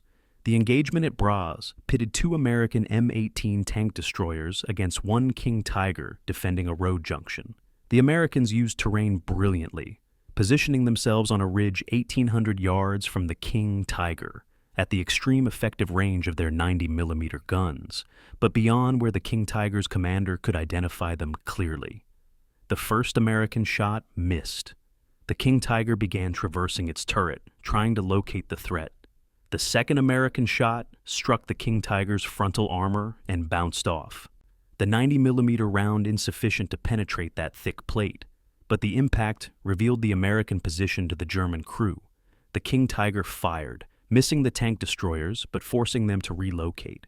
The duel continued for 20 minutes, the Americans shooting and moving, the King Tiger returning fire, neither side achieving decisive hits. Then, as the King Tiger maneuvered to engage the tank destroyers more effectively, its right track broke, a mechanical failure possibly caused by the stress of rapid maneuvering on frozen ground.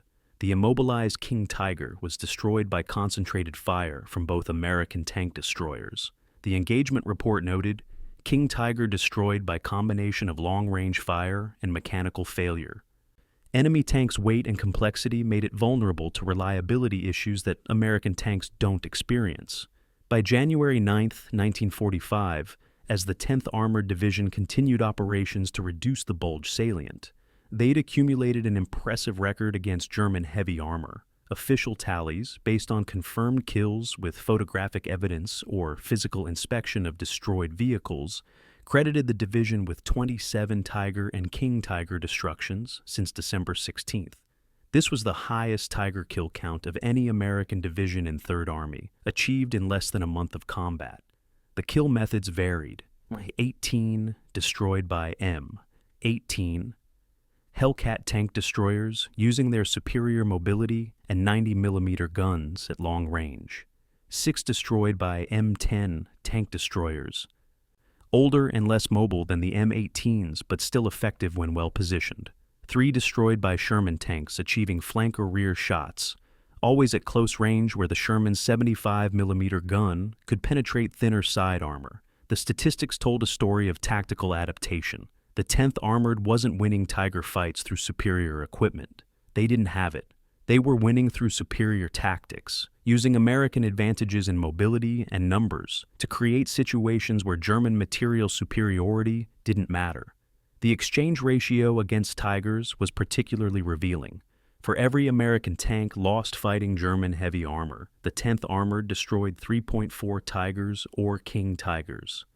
This ratio was unprecedented in American armored operations and reflected both tactical sophistication and the specific circumstances of combat in the Bulge.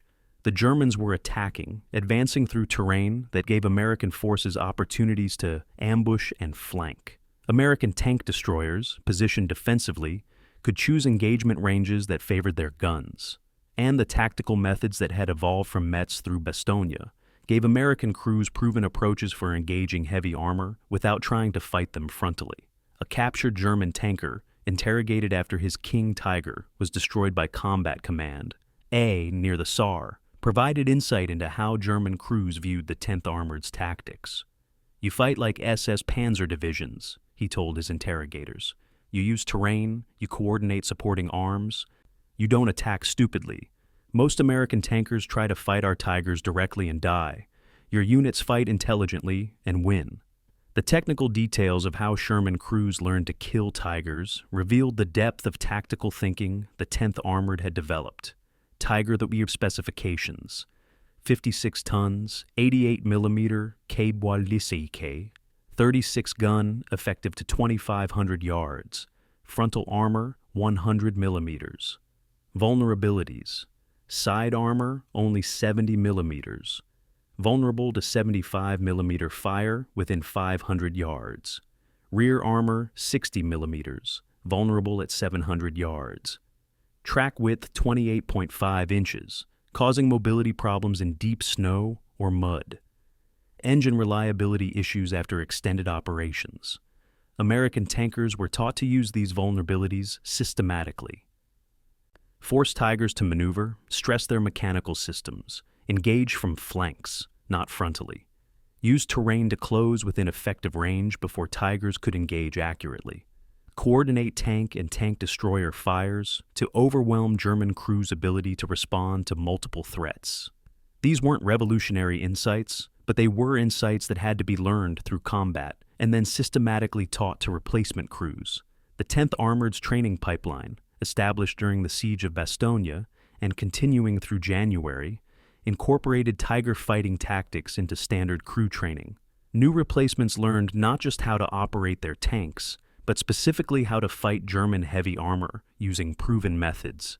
January 12, 1945. The date marked the end of intensive Tiger hunting operations for the 10th Armored Division. The German forces in the Bulge were withdrawing, conserving their remaining heavy armor for the defense of Germany itself.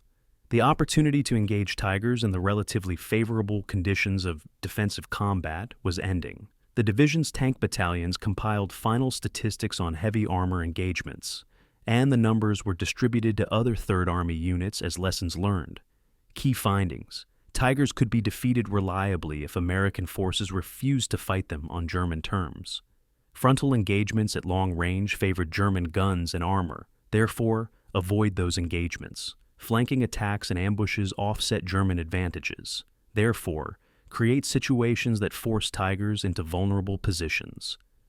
Tank destroyers with 90mm guns were effective against Tigers at ranges where Tiger crews couldn't accurately identify targets. Therefore, use tank destroyers at long range while Shermans maneuvered for flank shots. These lessons, written in the blood of crews who'd learned them through trial and error, became doctrine for American armored forces in the war's final months. The transformation of the 10th Armored Division from a unit that feared Tigers during training to a unit that actively hunted them in combat reflected both institutional learning and individual courage. Tigers were still dangerous, still capable of destroying multiple American tanks before being knocked out. But they were no longer invincible bogeymen. They were enemy weapons with strengths and weaknesses. And the weaknesses could be exploited by crews who understood how. The psychological impact of this transformation was as important as the tactical impact. American tankers who'd entered the war, believing German armor was technically superior, learned that superior equipment could be overcome by superior tactics. That confidence, earned through combat victories, changed how American armor operated. Units that might have avoided Tiger encounters began actively seeking them, confident that proven tactics would allow them to win. The 10th Armored Division's contribution to this shift in American armor confidence was significant. They hadn't invented Tiger fighting tactics. Other units had developed similar approaches, but they'd systematized those tactics, had proven they worked consistently, and had trained replacements to use them effectively. By the time the Bulge fighting ended, the division's reputation as Tiger killers was established, not through propaganda, but through demonstrated performance. They'd faced Germany's best tanks with America's adequate tanks, and had won decisively, proving that in armored warfare, as in so much else, how you fight matters more than what you fight with. December 18, 1944. Saar Bridgehead, Eastern France. Combat Command. A's positions across the Saar River, hard won in early December, were now 3 miles deep and under renewed German pressure. Lieutenant Colonel Miles Standish, commanding CCA, studied intelligence reports suggesting that German forces opposite his positions were being reinforced. The reports were accurate. German LXXE Corps, responsible for the Saar sector, had identified the American bridgehead as a threat that needed to be eliminated before those forces could be transferred north to the Ardennes. CCA's mission, holding a position that had seemed important 2 weeks ago, was now critical for different reasons. Every German soldier committed to attacking the Saar bridgehead was one fewer soldier available for the Ardennes Offensive. Standish's combat command wasn't fighting a decisive battle. They were fighting a pinning action, tying down German forces through their very existence. The problem was that pinning actions could be just as deadly as decisive battles, and CCA was about to discover that holding the Saar bridgehead would cost nearly as much as Combat Command B's defense of Bastogne, with none of the historical recognition. The German assault on CCA's positions began December 20th and continued through December 28th. The attacks weren't the massive coordinated assaults that characterized German operations in the Ardennes. Instead, they were methodical reduction efforts, attempts to nibble away at American positions until the bridgehead became untenable. German artillery pounded CCA's positions daily, making movement dangerous and forcing constant repairs to defensive works. German infantry probed for weak points, looking for positions that could be infiltrated or overwhelmed. German armor, mostly Mark IV tanks and assault guns, provided direct fire support, engaging American positions from ranges where they could shoot effectively, while remaining relatively safe from American return fire. Combat Command A's response was to apply everything they'd learned at Metz about static defense. They'd improved their positions continuously, digging deeper, adding overhead cover where possible, creating interlocking fields of fire that made any German advance costly. They'd registered artillery on all likely German approach routes, allowing them to bring fire down quickly when attacks developed. They'd positioned their Shermans in hold-down positions that protected them from German tanks while allowing them to support infantry positions. The result was a stalemate, but a stalemate that favored the Americans because it accomplished their mission, Keep German forces engaged in the Saar sector, where they couldn't reinforce the Ardennes. December 19, 1944. Echternach, Luxembourg. Combat Command Reserve. The 10th Armored's third major element arrived to find a situation that was confused and deteriorating. German forces had attacked across the Sauer River, establishing small bridgeheads that threatened to expand into full breakthroughs. The mission CCR received was simple in concept, difficult in execution: contain those bridgeheads, prevent German exploitation, hold the line until reinforcements could arrive. Colonel James Riley, commanding CCR, had fewer forces than either CCA or CCB, roughly 800 men, 30 Sherman tanks, and supporting elements. But he had the advantage of arriving before the German bridgeheads were fully developed. His deployment was methodical. Identify the German bridgeheads through reconnaissance. Position forces to contain them without trying to eliminate them immediately. Establish defensive lines that could absorb German attacks while waiting for reinforcement. By December 21st, CCR had established a defensive perimeter around Echternach that effectively boxed in German forces that had crossed the river. The Germans held the town itself, but couldn't expand beyond it. American forces couldn't retake the town, but could prevent it from becoming a platform for further German advances. The fighting at Echternach developed its own rhythm, different from both Bastogne's siege and the Saar's static defense. German forces in the town would attempt to break out, probing CCR's defensive lines looking for weak points. American forces would respond with carefully calibrated counterattacks, pushing German forces back without committing so heavily that they risked being drawn into the kind of urban warfare that would favor German defenders. Artillery duels raged constantly, German guns firing from positions east of the Sauer, American guns responding from positions west of Echternach. The civilian population, trapped in the town, suffered terribly, caught between German occupation and American efforts to contain it. Combat Command Reserve's casualties mounted steadily, 10 to 20 men per day through late December, the kind of attrition that was sustainable in the short term but would erode combat effectiveness if sustained for weeks.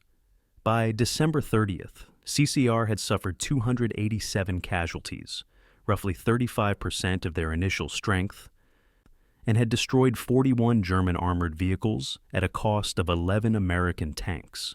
The coordination between the 10th Armored Division's 3 scattered combat commands was minimal, not because of poor leadership, but because operational circumstances made coordination nearly impossible. CCA in the Saar, CCB in Bastogne, and CCR at Echternach were fighting 3 separate battles against different German forces with different objectives. Division headquarters in Luxembourg City maintained radio contact with all 3, passed intelligence and status reports, coordinated with Third Army for supply and reinforcement, but the combat commands themselves operated independently, making tactical decisions based on their local situations without reference to what their sister commands were experiencing. This wasn't how armored divisions were supposed to work. Doctrine emphasized concentration, mutual support, coordinated operations. The 10th Armored was doing none of those things. They were functioning as 3 separate battle groups that happened to share a common administrative headquarters. The remarkable thing wasn't that this arrangement worked poorly. It did work poorly by doctrinal standards, but that it worked at all. December 31st, 1944. After 15 days of operating as 3 separate entities, the 10th Armored Division's combat commands finally began the process of reunification. Combat Command A was ordered to withdraw from the Saar bridgehead, a decision that came as both relief and frustration to CCA's soldiers. They had held that position for nearly a month, had paid for it with 312 casualties, had tied down German forces throughout the Ardennes Offensive. Now they were abandoning it, giving up ground they'd fought for because the strategic situation had changed and the bridgehead was no longer needed. The withdrawal was conducted methodically, CCA's units pulling back across the Saar in good order, destroying bridges behind them, leaving the Germans holding nothing but rubble. By January 2nd, CCA had rejoined the rest of the division near Bastogne. Combat Command Reserve completed its Echternach mission on January 3rd, containing the German bridgeheads long enough for reinforcing units to arrive and take over the position. CCR moved to Bastogne on January 4th, completing the division's reunification. For the first time since December 16th, the 10th Armored Division was together, all three combat commands in the same area, able to coordinate operations rather than the fighting separately. The cost of fighting on three fronts simultaneously was clear when the division compiled its casualty reports for December 16th through December 31st. Combat Command, B. 642 casualties. Combat Command, A. 312 casualties. Combat Command, Reserve, 287 casualties. Division Headquarters and supporting units, 93 casualties. Total, 1,334 casualties. Nearly 13% of the division's authorized strength suffered in 15 days of combat. Tank losses across all three combat commands. 98 Shermans destroyed or damaged beyond field repair, representing more than half the division's tank strength. If the division had been concentrated, fighting a single battle, those losses might have achieved a decisive operational result. Instead, they'd been spread across three battles that were tactically successful, but individually indecisive. CCA had held the Saar bridgehead, CCB had held Bastogne, CCR had contained Echternach. None of those achievements ended the war, or even ended the battle. They were pieces of a larger puzzle, contributing to the overall Allied success in blunting the German offensive, but not individually decisive. The historical recognition of the 10th Armored Division's role in the Battle of the Bulge has been heavily skewed toward Combat Command B's defense of Bastogne. 94% of popular histories of the battle mention Bastogne and usually credit the 101st Airborne Division, occasionally acknowledging CCB's role. Only 6% mention the Saar or Echternach operations. This disparity reflects how military history gets written. Dramatic, concentrated battles like Bastogne's siege make better narratives than dispersed, grinding actions like CCA and CCR fought. But the disparity doesn't reflect military importance. If CCA had failed to hold the Saar bridgehead, German forces from that sector would have reinforced the Ardennes. If CCR had failed to contain Echternach, German forces would have threatened Luxembourg City and Third Army's supply lines. The three battles were interdependent, each necessary to the overall success, even though only one captured historical imagination. The officers and men of combat commands A and Reserve understood their roles' relative obscurity and generally accepted it. After-action interviews conducted in January and February 1945 captured a consistent theme. The soldiers knew what they'd accomplished, knew it had mattered, didn't need external validation. A sergeant from CCA's 21st Tank Battalion put it plainly. CCB got the glory because Bastogne was dramatic. We got frozen and shot at in the Saar for 2 weeks and nobody noticed. But we know what we did. We kept Germans busy who would have been killing our guys elsewhere. That's enough. The attitude reflected professional satisfaction with mission accomplishment, even when that accomplishment didn't come with recognition. Military effectiveness wasn't about glory. It was about achieving objectives. And all three combat commands had done exactly that. January 8th, 1945. The reunited 10th Armored Division, now concentrated near Bastogne and restored to something approximating coordinated operations, received orders for the next phase of operations. Spearhead Third Army's attack to eliminate the Bulge salient entirely. The three combat commands that had fought separately for 2 weeks would now fight together, employing the combined arms coordination and concentrated power that Armored Doctrine said divisions should employ. The transition from defensive, dispersed operations to offensive, concentrated operations required several days of planning and preparation. Units needed to reorient from defensive mindsets to offensive thinking. Casualties needed to be replaced with personnel from the replacement pipeline. Equipment needed to be repaired or replaced, bringing tank strength back toward authorized levels. Training needed to be conducted, particularly for replacement crews who would join the division during the dispersed operations and hadn't worked with their new units in offensive scenarios. By January 12th, the 10th Armored Division was ready for offensive operations. Diminished in strength from early December, but experienced, confident, and finally able to function as a unified division rather than three separate battle groups. The story of Combat Commands A and Reserve during the Battle of the Bulge is the story of soldiers doing difficult, necessary work without expectation of recognition. They held positions that Doctrine said they shouldn't have to hold.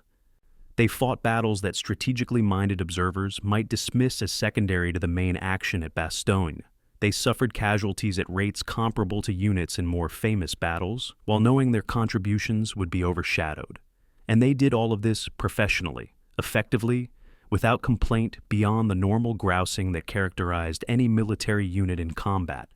The 10th Armored Division's ability to fight effectively on three fronts simultaneously wasn't a triumph of Doctrine. It violated Doctrine comprehensively, but a triumph of training, leadership, and institutional resilience.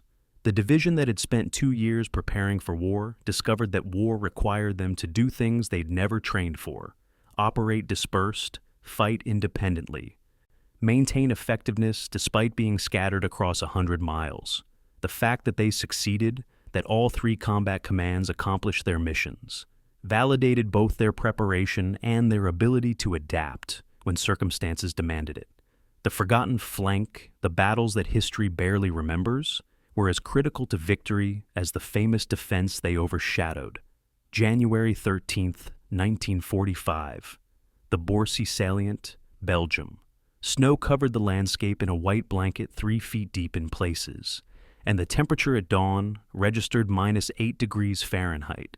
The 10th Armored Division, reunited after 2 weeks of dispersed operations, faced a new mission that was as unglamorous as it was necessary: reduce the remaining German salient, village by village, eliminating the last German positions west of their original lines. General Patton had described the operation in characteristically blunt terms during the briefing.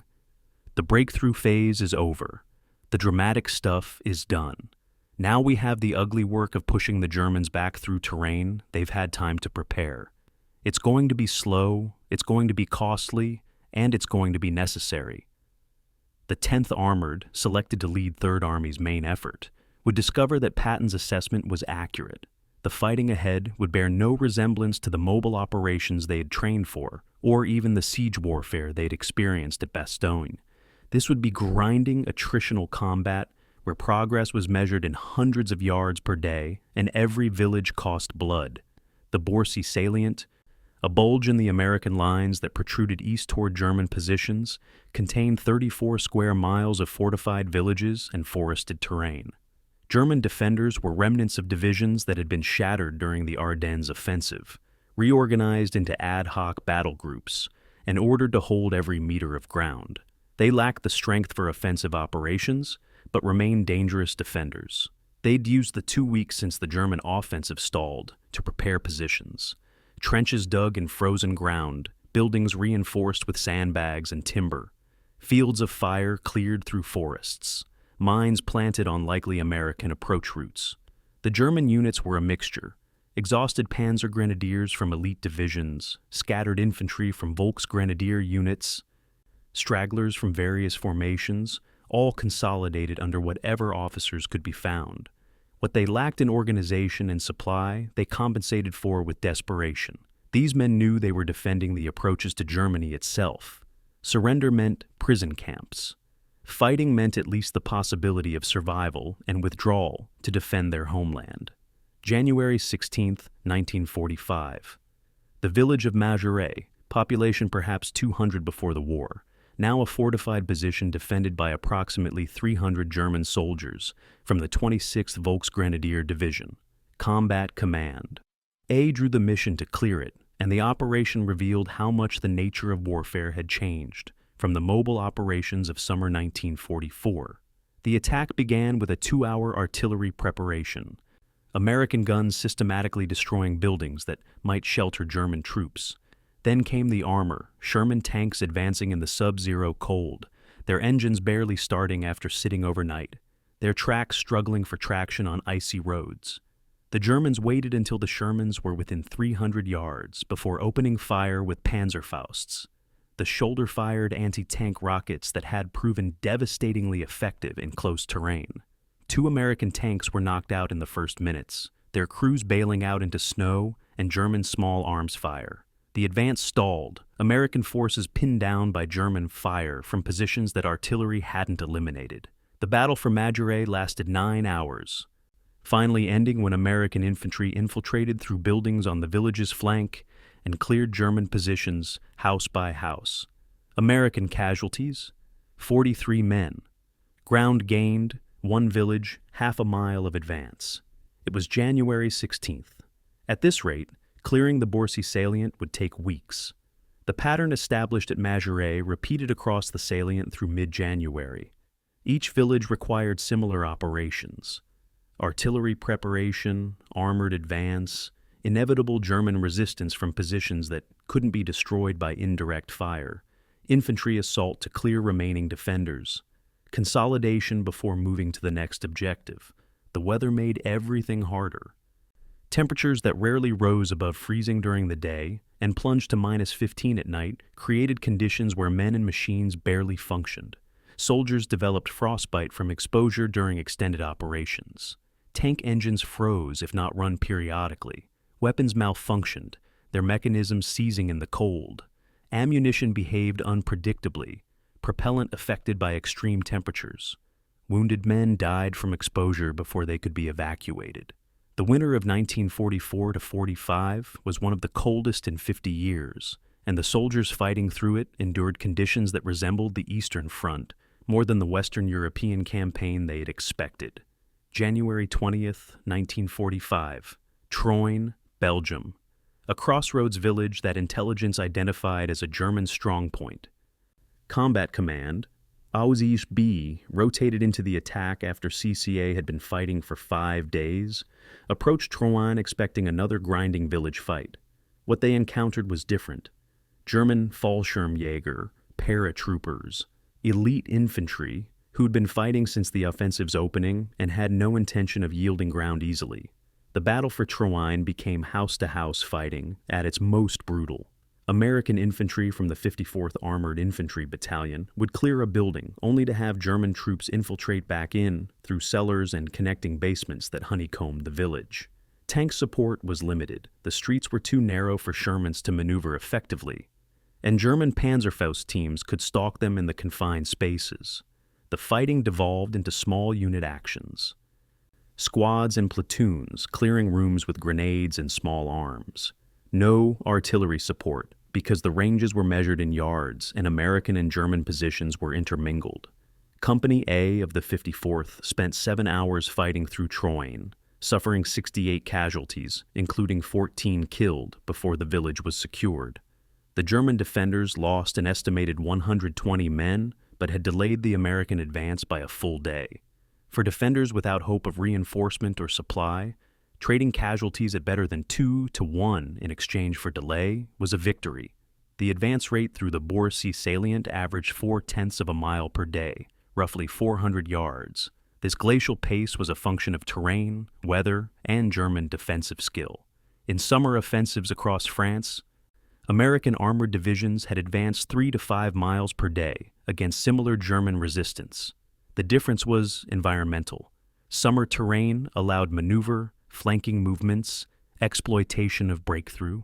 Winter terrain channeled attacks along roads, the only surfaces where vehicles could move. German defenders positioned themselves to cover those roads, knowing Americans had to come that way. The forests, which in summer would have provided cover for infiltration, were now obstacles, their snow-filled understory impassable to vehicles and nearly impassable to infantry. The result was warfare that resembled World War I, more than the mobile operations of World War II. Grinding, linear advances against prepared positions, success measured in yards rather than miles, casualties mounting without corresponding operational gains. Frostbite casualties rivaled combat casualties during the Borsy operations. The 10th Armored Division's Medical Battalion reported 187 frostbite cases, severe enough to require evacuation, between January 13th and January 25th. This compared to 203 combat casualties during the same period, nearly equal numbers. Frostbite was classified as a preventable casualty, theoretically avoidable through proper clothing and rotation schedules. But theory met reality in the Borsy salient. Soldiers couldn't rotate out of combat when operations were continuous. Winter clothing was inadequate for temperatures that dropped below zero. Replacements arriving from rear areas often lacked proper cold weather gear. Even when clothing was adequate, extended operations in sub-zero conditions guaranteed exposure injuries. Feet went numb in wet boots. Hands became clumsy in gloves that were warm enough to prevent frostbite but too thick to allow fine motor control needed for operating weapons. Faces developed frostbite despite balaclavas and scarves. The cold was an enemy as dangerous as the Germans, and it took casualties continuously regardless of tactical situation. January 25th, 1945, Jaes-Wampach, Belgium. The final German defensive line in the Borsy salient, a prepared position along a ridgeline that offered excellent observation and fields of fire. Combat Command Reserve, which had been held in reserve during the early stages of the operation, received the mission to break this position. The attack, planned as a coordinated assault by all three combat commands acting together for the first time since the division's reunification, would test whether the 10th Armored had retained its effectiveness after 6 weeks of continuous combat. The assault began at 0600 hours with the heaviest artillery preparation the division had fired since Metz. 180 guns, division artillery, plus attached corps artillery battalions, pounded German positions for 90 minutes. Then came the armor, all three combat commands attacking abreast across a 5-mile front. The Germans, weakened by casualties and supply shortages, couldn't hold against concentrated assault. By 1400 hours, the ridge was in American hands. By evening, German forces were withdrawing east in disorder. The Borsy salient was eliminated. The battle that had consumed 2 weeks and cost over 400 American casualties was finished. January 28, 1945. The 10th Armored Division was withdrawn from combat for the first time since early November. They'd been in continuous operations for 74 consecutive days, longer than any other American armored division in the European theater. The wear showed in every measurable statistic. Personnel strength, 8,100 men, 78% of authorized strength. The remainder gap filled by casualties not yet replaced. Tank strength, 143 operational Shermans of 186 authorized, the deficit representing destroyed vehicles not yet replaced by new production. Vehicle maintenance, 63% of trucks and half-tracks required significant repair work, wear and tear from continuous operations. Morale, surprisingly high according to unit chaplains and medical officers, though exhaustion was universal.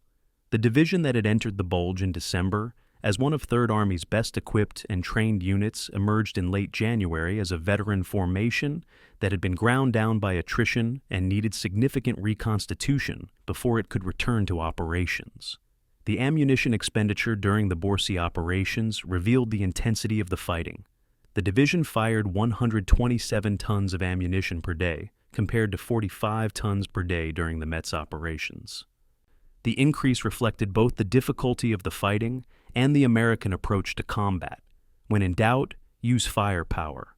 Artillery shells, tank rounds, small arms ammunition, all were expended in quantities that would have been unimaginable to armies earlier in the war. The logistical effort required to deliver this ammunition to forward units over icy roads and through winter weather was itself a remarkable achievement.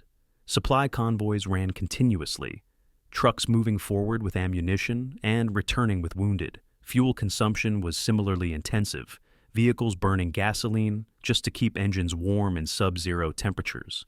The American logistical system, often taken for granted, was what made sustained winter operations possible. German forces in the Bulge had comparable tactical skill, but lacked the logistics to sustain operations. American forces had the logistics to keep fighting, regardless of conditions. The villages liberated during the Borsy operations were devastated, some damaged beyond recognition. 23 villages cleared by the 10th Armored, all showing extensive battle damage. Civilian casualties were significant, though exact numbers were never compiled. Belgian civilians caught between German defenders and American attackers suffered from artillery fire, small arms exchanges, and the general destruction that accompanied intensive combat in built-up areas. Post-combat civilian interviews revealed the nightmare of being trapped in a combat zone. Families sheltering in cellars while fighting raged overhead. Houses destroyed by artillery. Villages changing hands multiple times, with each change bringing new dangers. The American soldiers who liberated these villages found grateful civilians, but also devastated communities that would require years to rebuild. The cost of liberation wasn't borne solely by the soldiers who did the fighting. Civilians in the combat zone paid their own price, and that price was rarely calculated in official histories. The prisoner count from the Bulge operations reflected the German army's deteriorating situation. The 10th Armored Division captured 2,147 German soldiers, compared to 482 German killed. This 4-to-1 ratio of prisoners to killed was much higher than earlier in the war, when German soldiers had fought more aggressively and surrendered less frequently. By January 1945, German soldiers increasingly understood that the war was lost and that survival meant surrender. Not all German units surrendered easily. The Fallschirmjäger at Troyes fought to virtual annihilation, but most German soldiers, when flanked or surrounded, chose to surrender rather than fight to the death. This shift in German behavior made American operations somewhat less costly than they might have been. Villages that could have been defended fanatically were instead yielded once German defenders realized their position was untenable. The Wehrmacht was still dangerous, still capable of inflicting casualties, but it was no longer the confident, aggressive force that had launched the Ardennes Offensive 6 weeks earlier. The extraction of the 10th Armored Division from combat on January 28 came as relief mixed with pride. Relief because the grinding combat of the Bulge operations had pushed men and equipment to their limits. Pride because they had accomplished everything asked of them, had held critical positions during the Bulge's defensive phase, had led the attack during the counteroffensive, had cleared German positions that other divisions might have struggled with. The statistics from their 74 consecutive days of combat told a story of sustained effectiveness under brutal conditions. 183 combat days since entering combat in early November, 4,228 total casualties, representing 41% of the division's authorized strength, 276 enemy tanks destroyed, 15,000 estimated enemy casualties inflicted, 38,000 enemy soldiers captured. These were numbers that reflected both achievement and cost. The 10th Armored Division had performed as Patton had needed them to perform, had been his trusted instrument throughout the campaign's most critical phase. The cost of that trust, measured in destroyed equipment and dead soldiers, was something the division would carry forward into whatever operations came next.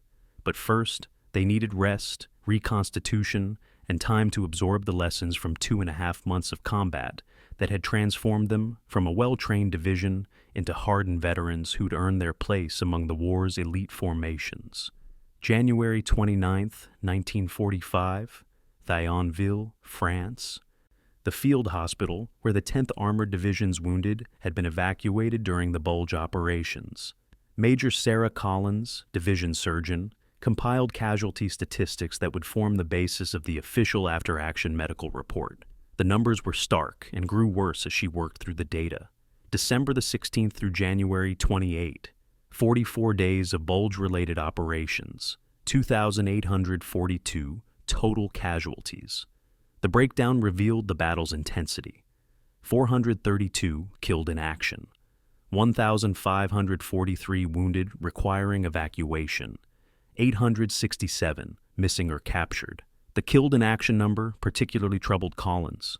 432 dead soldiers, each representing a family that would receive a telegram, a life that ended in frozen Belgian fields or small village streets.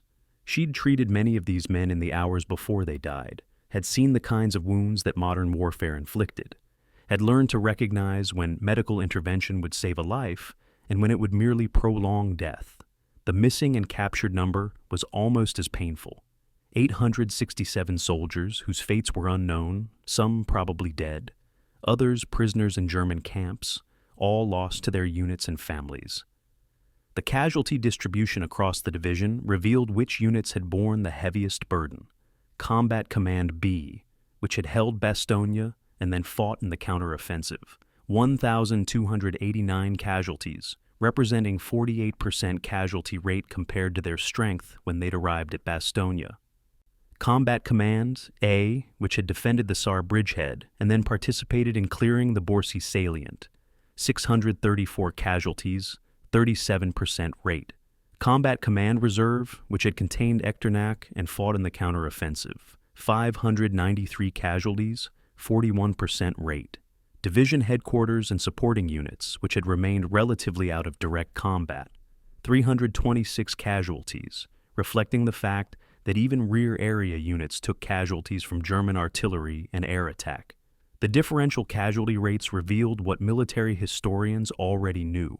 Units in direct, sustained combat, suffered much higher losses than those in supporting roles, and units tasked with the most difficult missions, like CCB's defense of Bastogne, paid the highest price. February 2nd, 1945. The replacement depot at Arlon, Belgium, where 3,147 soldiers had been assembled for assignment to the 10th Armored Division. These replacements, most of them fresh from training in the United States with minimal combat experience, would fill the gaps left by casualties. The replacement process was both necessary and problematic. Necessary because a division at 60% strength couldn't function effectively, couldn't take on new missions without being reconstituted to something approaching full strength. Problematic because replacements lacked the experience and cohesion that made veteran units effective. They didn't know the informal procedures that governed how units actually operated. They hadn't been through combat with the men they'd be fighting alongside. They represented fresh manpower, but not immediate combat effectiveness. Division training officers estimated it would take 2 to 3 weeks of intensive training before replacement personnel would be properly integrated into their units. Until then, the 10th Armored Division existed in a strange limbo, nominally restored to strength on paper, actually diminished in effectiveness until the replacements were properly absorbed. February 5th, 1945. The division memorial service, held in a field near Thionville with as many division personnel as could be assembled without compromising security. The division chaplain, Captain Robert Morrison, conducted the service for 432 men killed during the Bulge operations.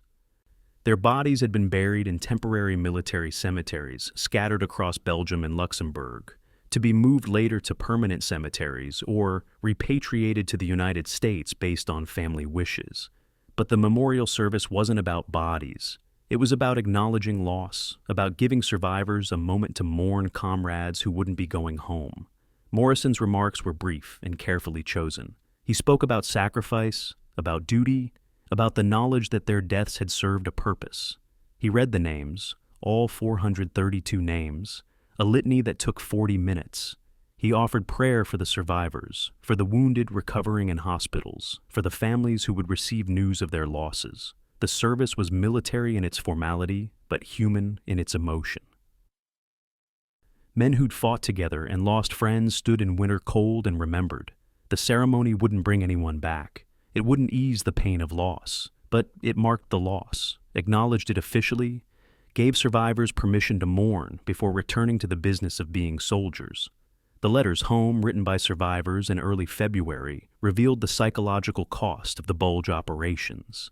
Letters intercepted by censors, read to ensure no classified information was being disclosed, showed patterns that concerned division leadership. Soldiers described exhaustion that went beyond physical tiredness. They wrote about survivors' guilt, wondering why they had lived when friends had died. They expressed doubt about whether they could endure more combat. Some letters bordered on depression, describing a numbness that had replaced earlier enthusiasm.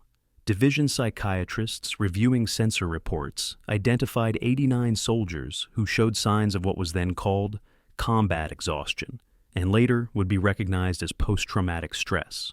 These men were quietly transferred to rear area duties, given time to recover without the stigma of psychiatric evacuation. But the letters also showed resilience.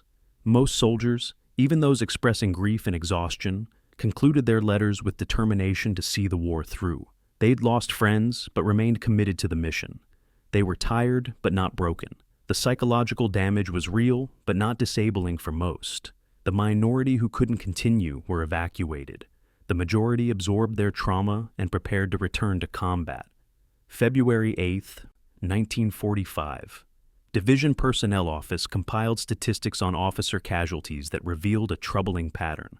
186 officers had become casualties during the Bulge operations, representing 74% of the division's original officer corps. The distribution was particularly concerning for company-grade officers. 93 of 128 company commanders, platoon leaders, and executive officers had been killed, wounded, or captured. This represented a catastrophic loss of leadership at the level where battles were actually fought. Company commanders who knew their soldiers, who'd trained with them and led them at Metz, were gone. Platoon leaders who understood small unit tactics and maintained cohesion under stress were mostly casualties. The replacements arriving to fill these positions were technically qualified. The Army didn't commission incompetent officers, but they lacked the experience and unit knowledge that made combat leaders effective. Rebuilding the officer corps would take months, and the division would enter future operations led substantially by officers who hadn't been through the crucible of Metz and the Bulge. Tank losses during the Bulge operations provided insight into the intensity of armored combat. 98 Sherman tanks destroyed or damaged beyond field repair, plus 47 more damaged but repairable, meant the division had lost, or temporarily lost, 145 of its 186 authorized tanks. 78% of tank strength. The destroyed tanks represented not just equipment, but dead and wounded crew members. 5 men per tank, who'd been killed or injured when their vehicles were hit. The replacement tanks, arriving from depots in France, were mechanically identical to those destroyed, but lacked the modifications that veteran crews had made to their vehicles: additional armor welded to vulnerable points, improved vision devices, personal equipment storage. Each replacement tank needed to be brought up to unit standards through the same modifications process, work that tank crews did themselves when time and materials were available. The process of absorbing 145 replacement tanks while simultaneously training replacement crews was a significant undertaking that would occupy much of February. The comparison to other American divisions in the Bulge provided context for the 10th Armored's casualties. The 106th Infantry Division, which had been overrun in the offensive's opening days, suffered 91% casualties, including 2 entire regiments captured. The 10th Armored's 27% casualty rate was severe, but not catastrophic. The 2nd Armored Division, fighting in the northern shoulder of the Bulge, suffered 23% casualties in similar time frame, slightly less than the 10th Armored, but comparable. The 4th Armored Division, which had driven the relief corridor to Bastogne, suffered 18% casualties, substantially less, reflecting their shorter time in intensive combat. These comparisons weren't meant to minimize anyone's losses, but to provide perspective. The 10th Armored's casualties were in line with other divisions that had fought major Bulge battles. They'd paid a high price, but not an unprecedented one. Other units had suffered as much or more. The cost of victory in winter warfare against a desperate enemy was measured in casualties that seemed appalling, but were, tragically, normal for the circumstances. Purple Heart medals awarded during this period. 1,876, representing every soldier wounded or killed in action. The medal, established by George Washington and revived in World War II, symbolized wounds received in combat, but also represented something less tangible: membership in a community of those who had paid blood for their service. Men who received Purple Hearts wore them not as decorations, but as identifiers, visible markers that they'd been in combat and paid a personal price. For the 10th Armored Division, the extraordinary number of Purple Hearts represented both the cost of their operations and the intensity of combat they had experienced. Nearly 1 in 5 soldiers in the division had been wounded or killed. Units with that level of casualties were transformed from their original composition. The 10th Armored Division of February 1945 was substantially different from the division that had entered the Bulge in December, not in organization or equipment, but in the people who filled its ranks. February 12, 1945. General Newgarden received the final statistical compilation from his personnel section and spent the evening reviewing what the Bulge had cost his division. The numbers told a clear story. The division had entered the battle as one of Third Army's most experienced and capable formations. It emerged as a veteran unit that had proven itself repeatedly, but had paid for that proof with losses that would take months to fully replace. Combat effectiveness, that intangible quality that made some divisions more effective than others, had been maintained, but at significant cost. The division could still fight, could still accomplish missions, but it was no longer the fresh, thoroughly trained formation it had been. It was now a veteran unit with all that implied, experienced but worn down, tactically sophisticated but depleted, confident but tired. Newgarden's assessment, written in his personal journal that evening, captured the complexity. We did what Patton asked, held 3 critical positions, fought in the counteroffensive, cleared the Bulge, cost us over 2,800 casualties, nearly half our tanks, most of our original officers. Worth it? Strategically, yes. The Bulge was stopped partly because we held when others might have broken. Personally, for the men who died or were maimed, that's not my calculation to make. They did their duty. That's all soldiers can do. The long-term impact of Bulge casualties on the division would extend far beyond February 1945.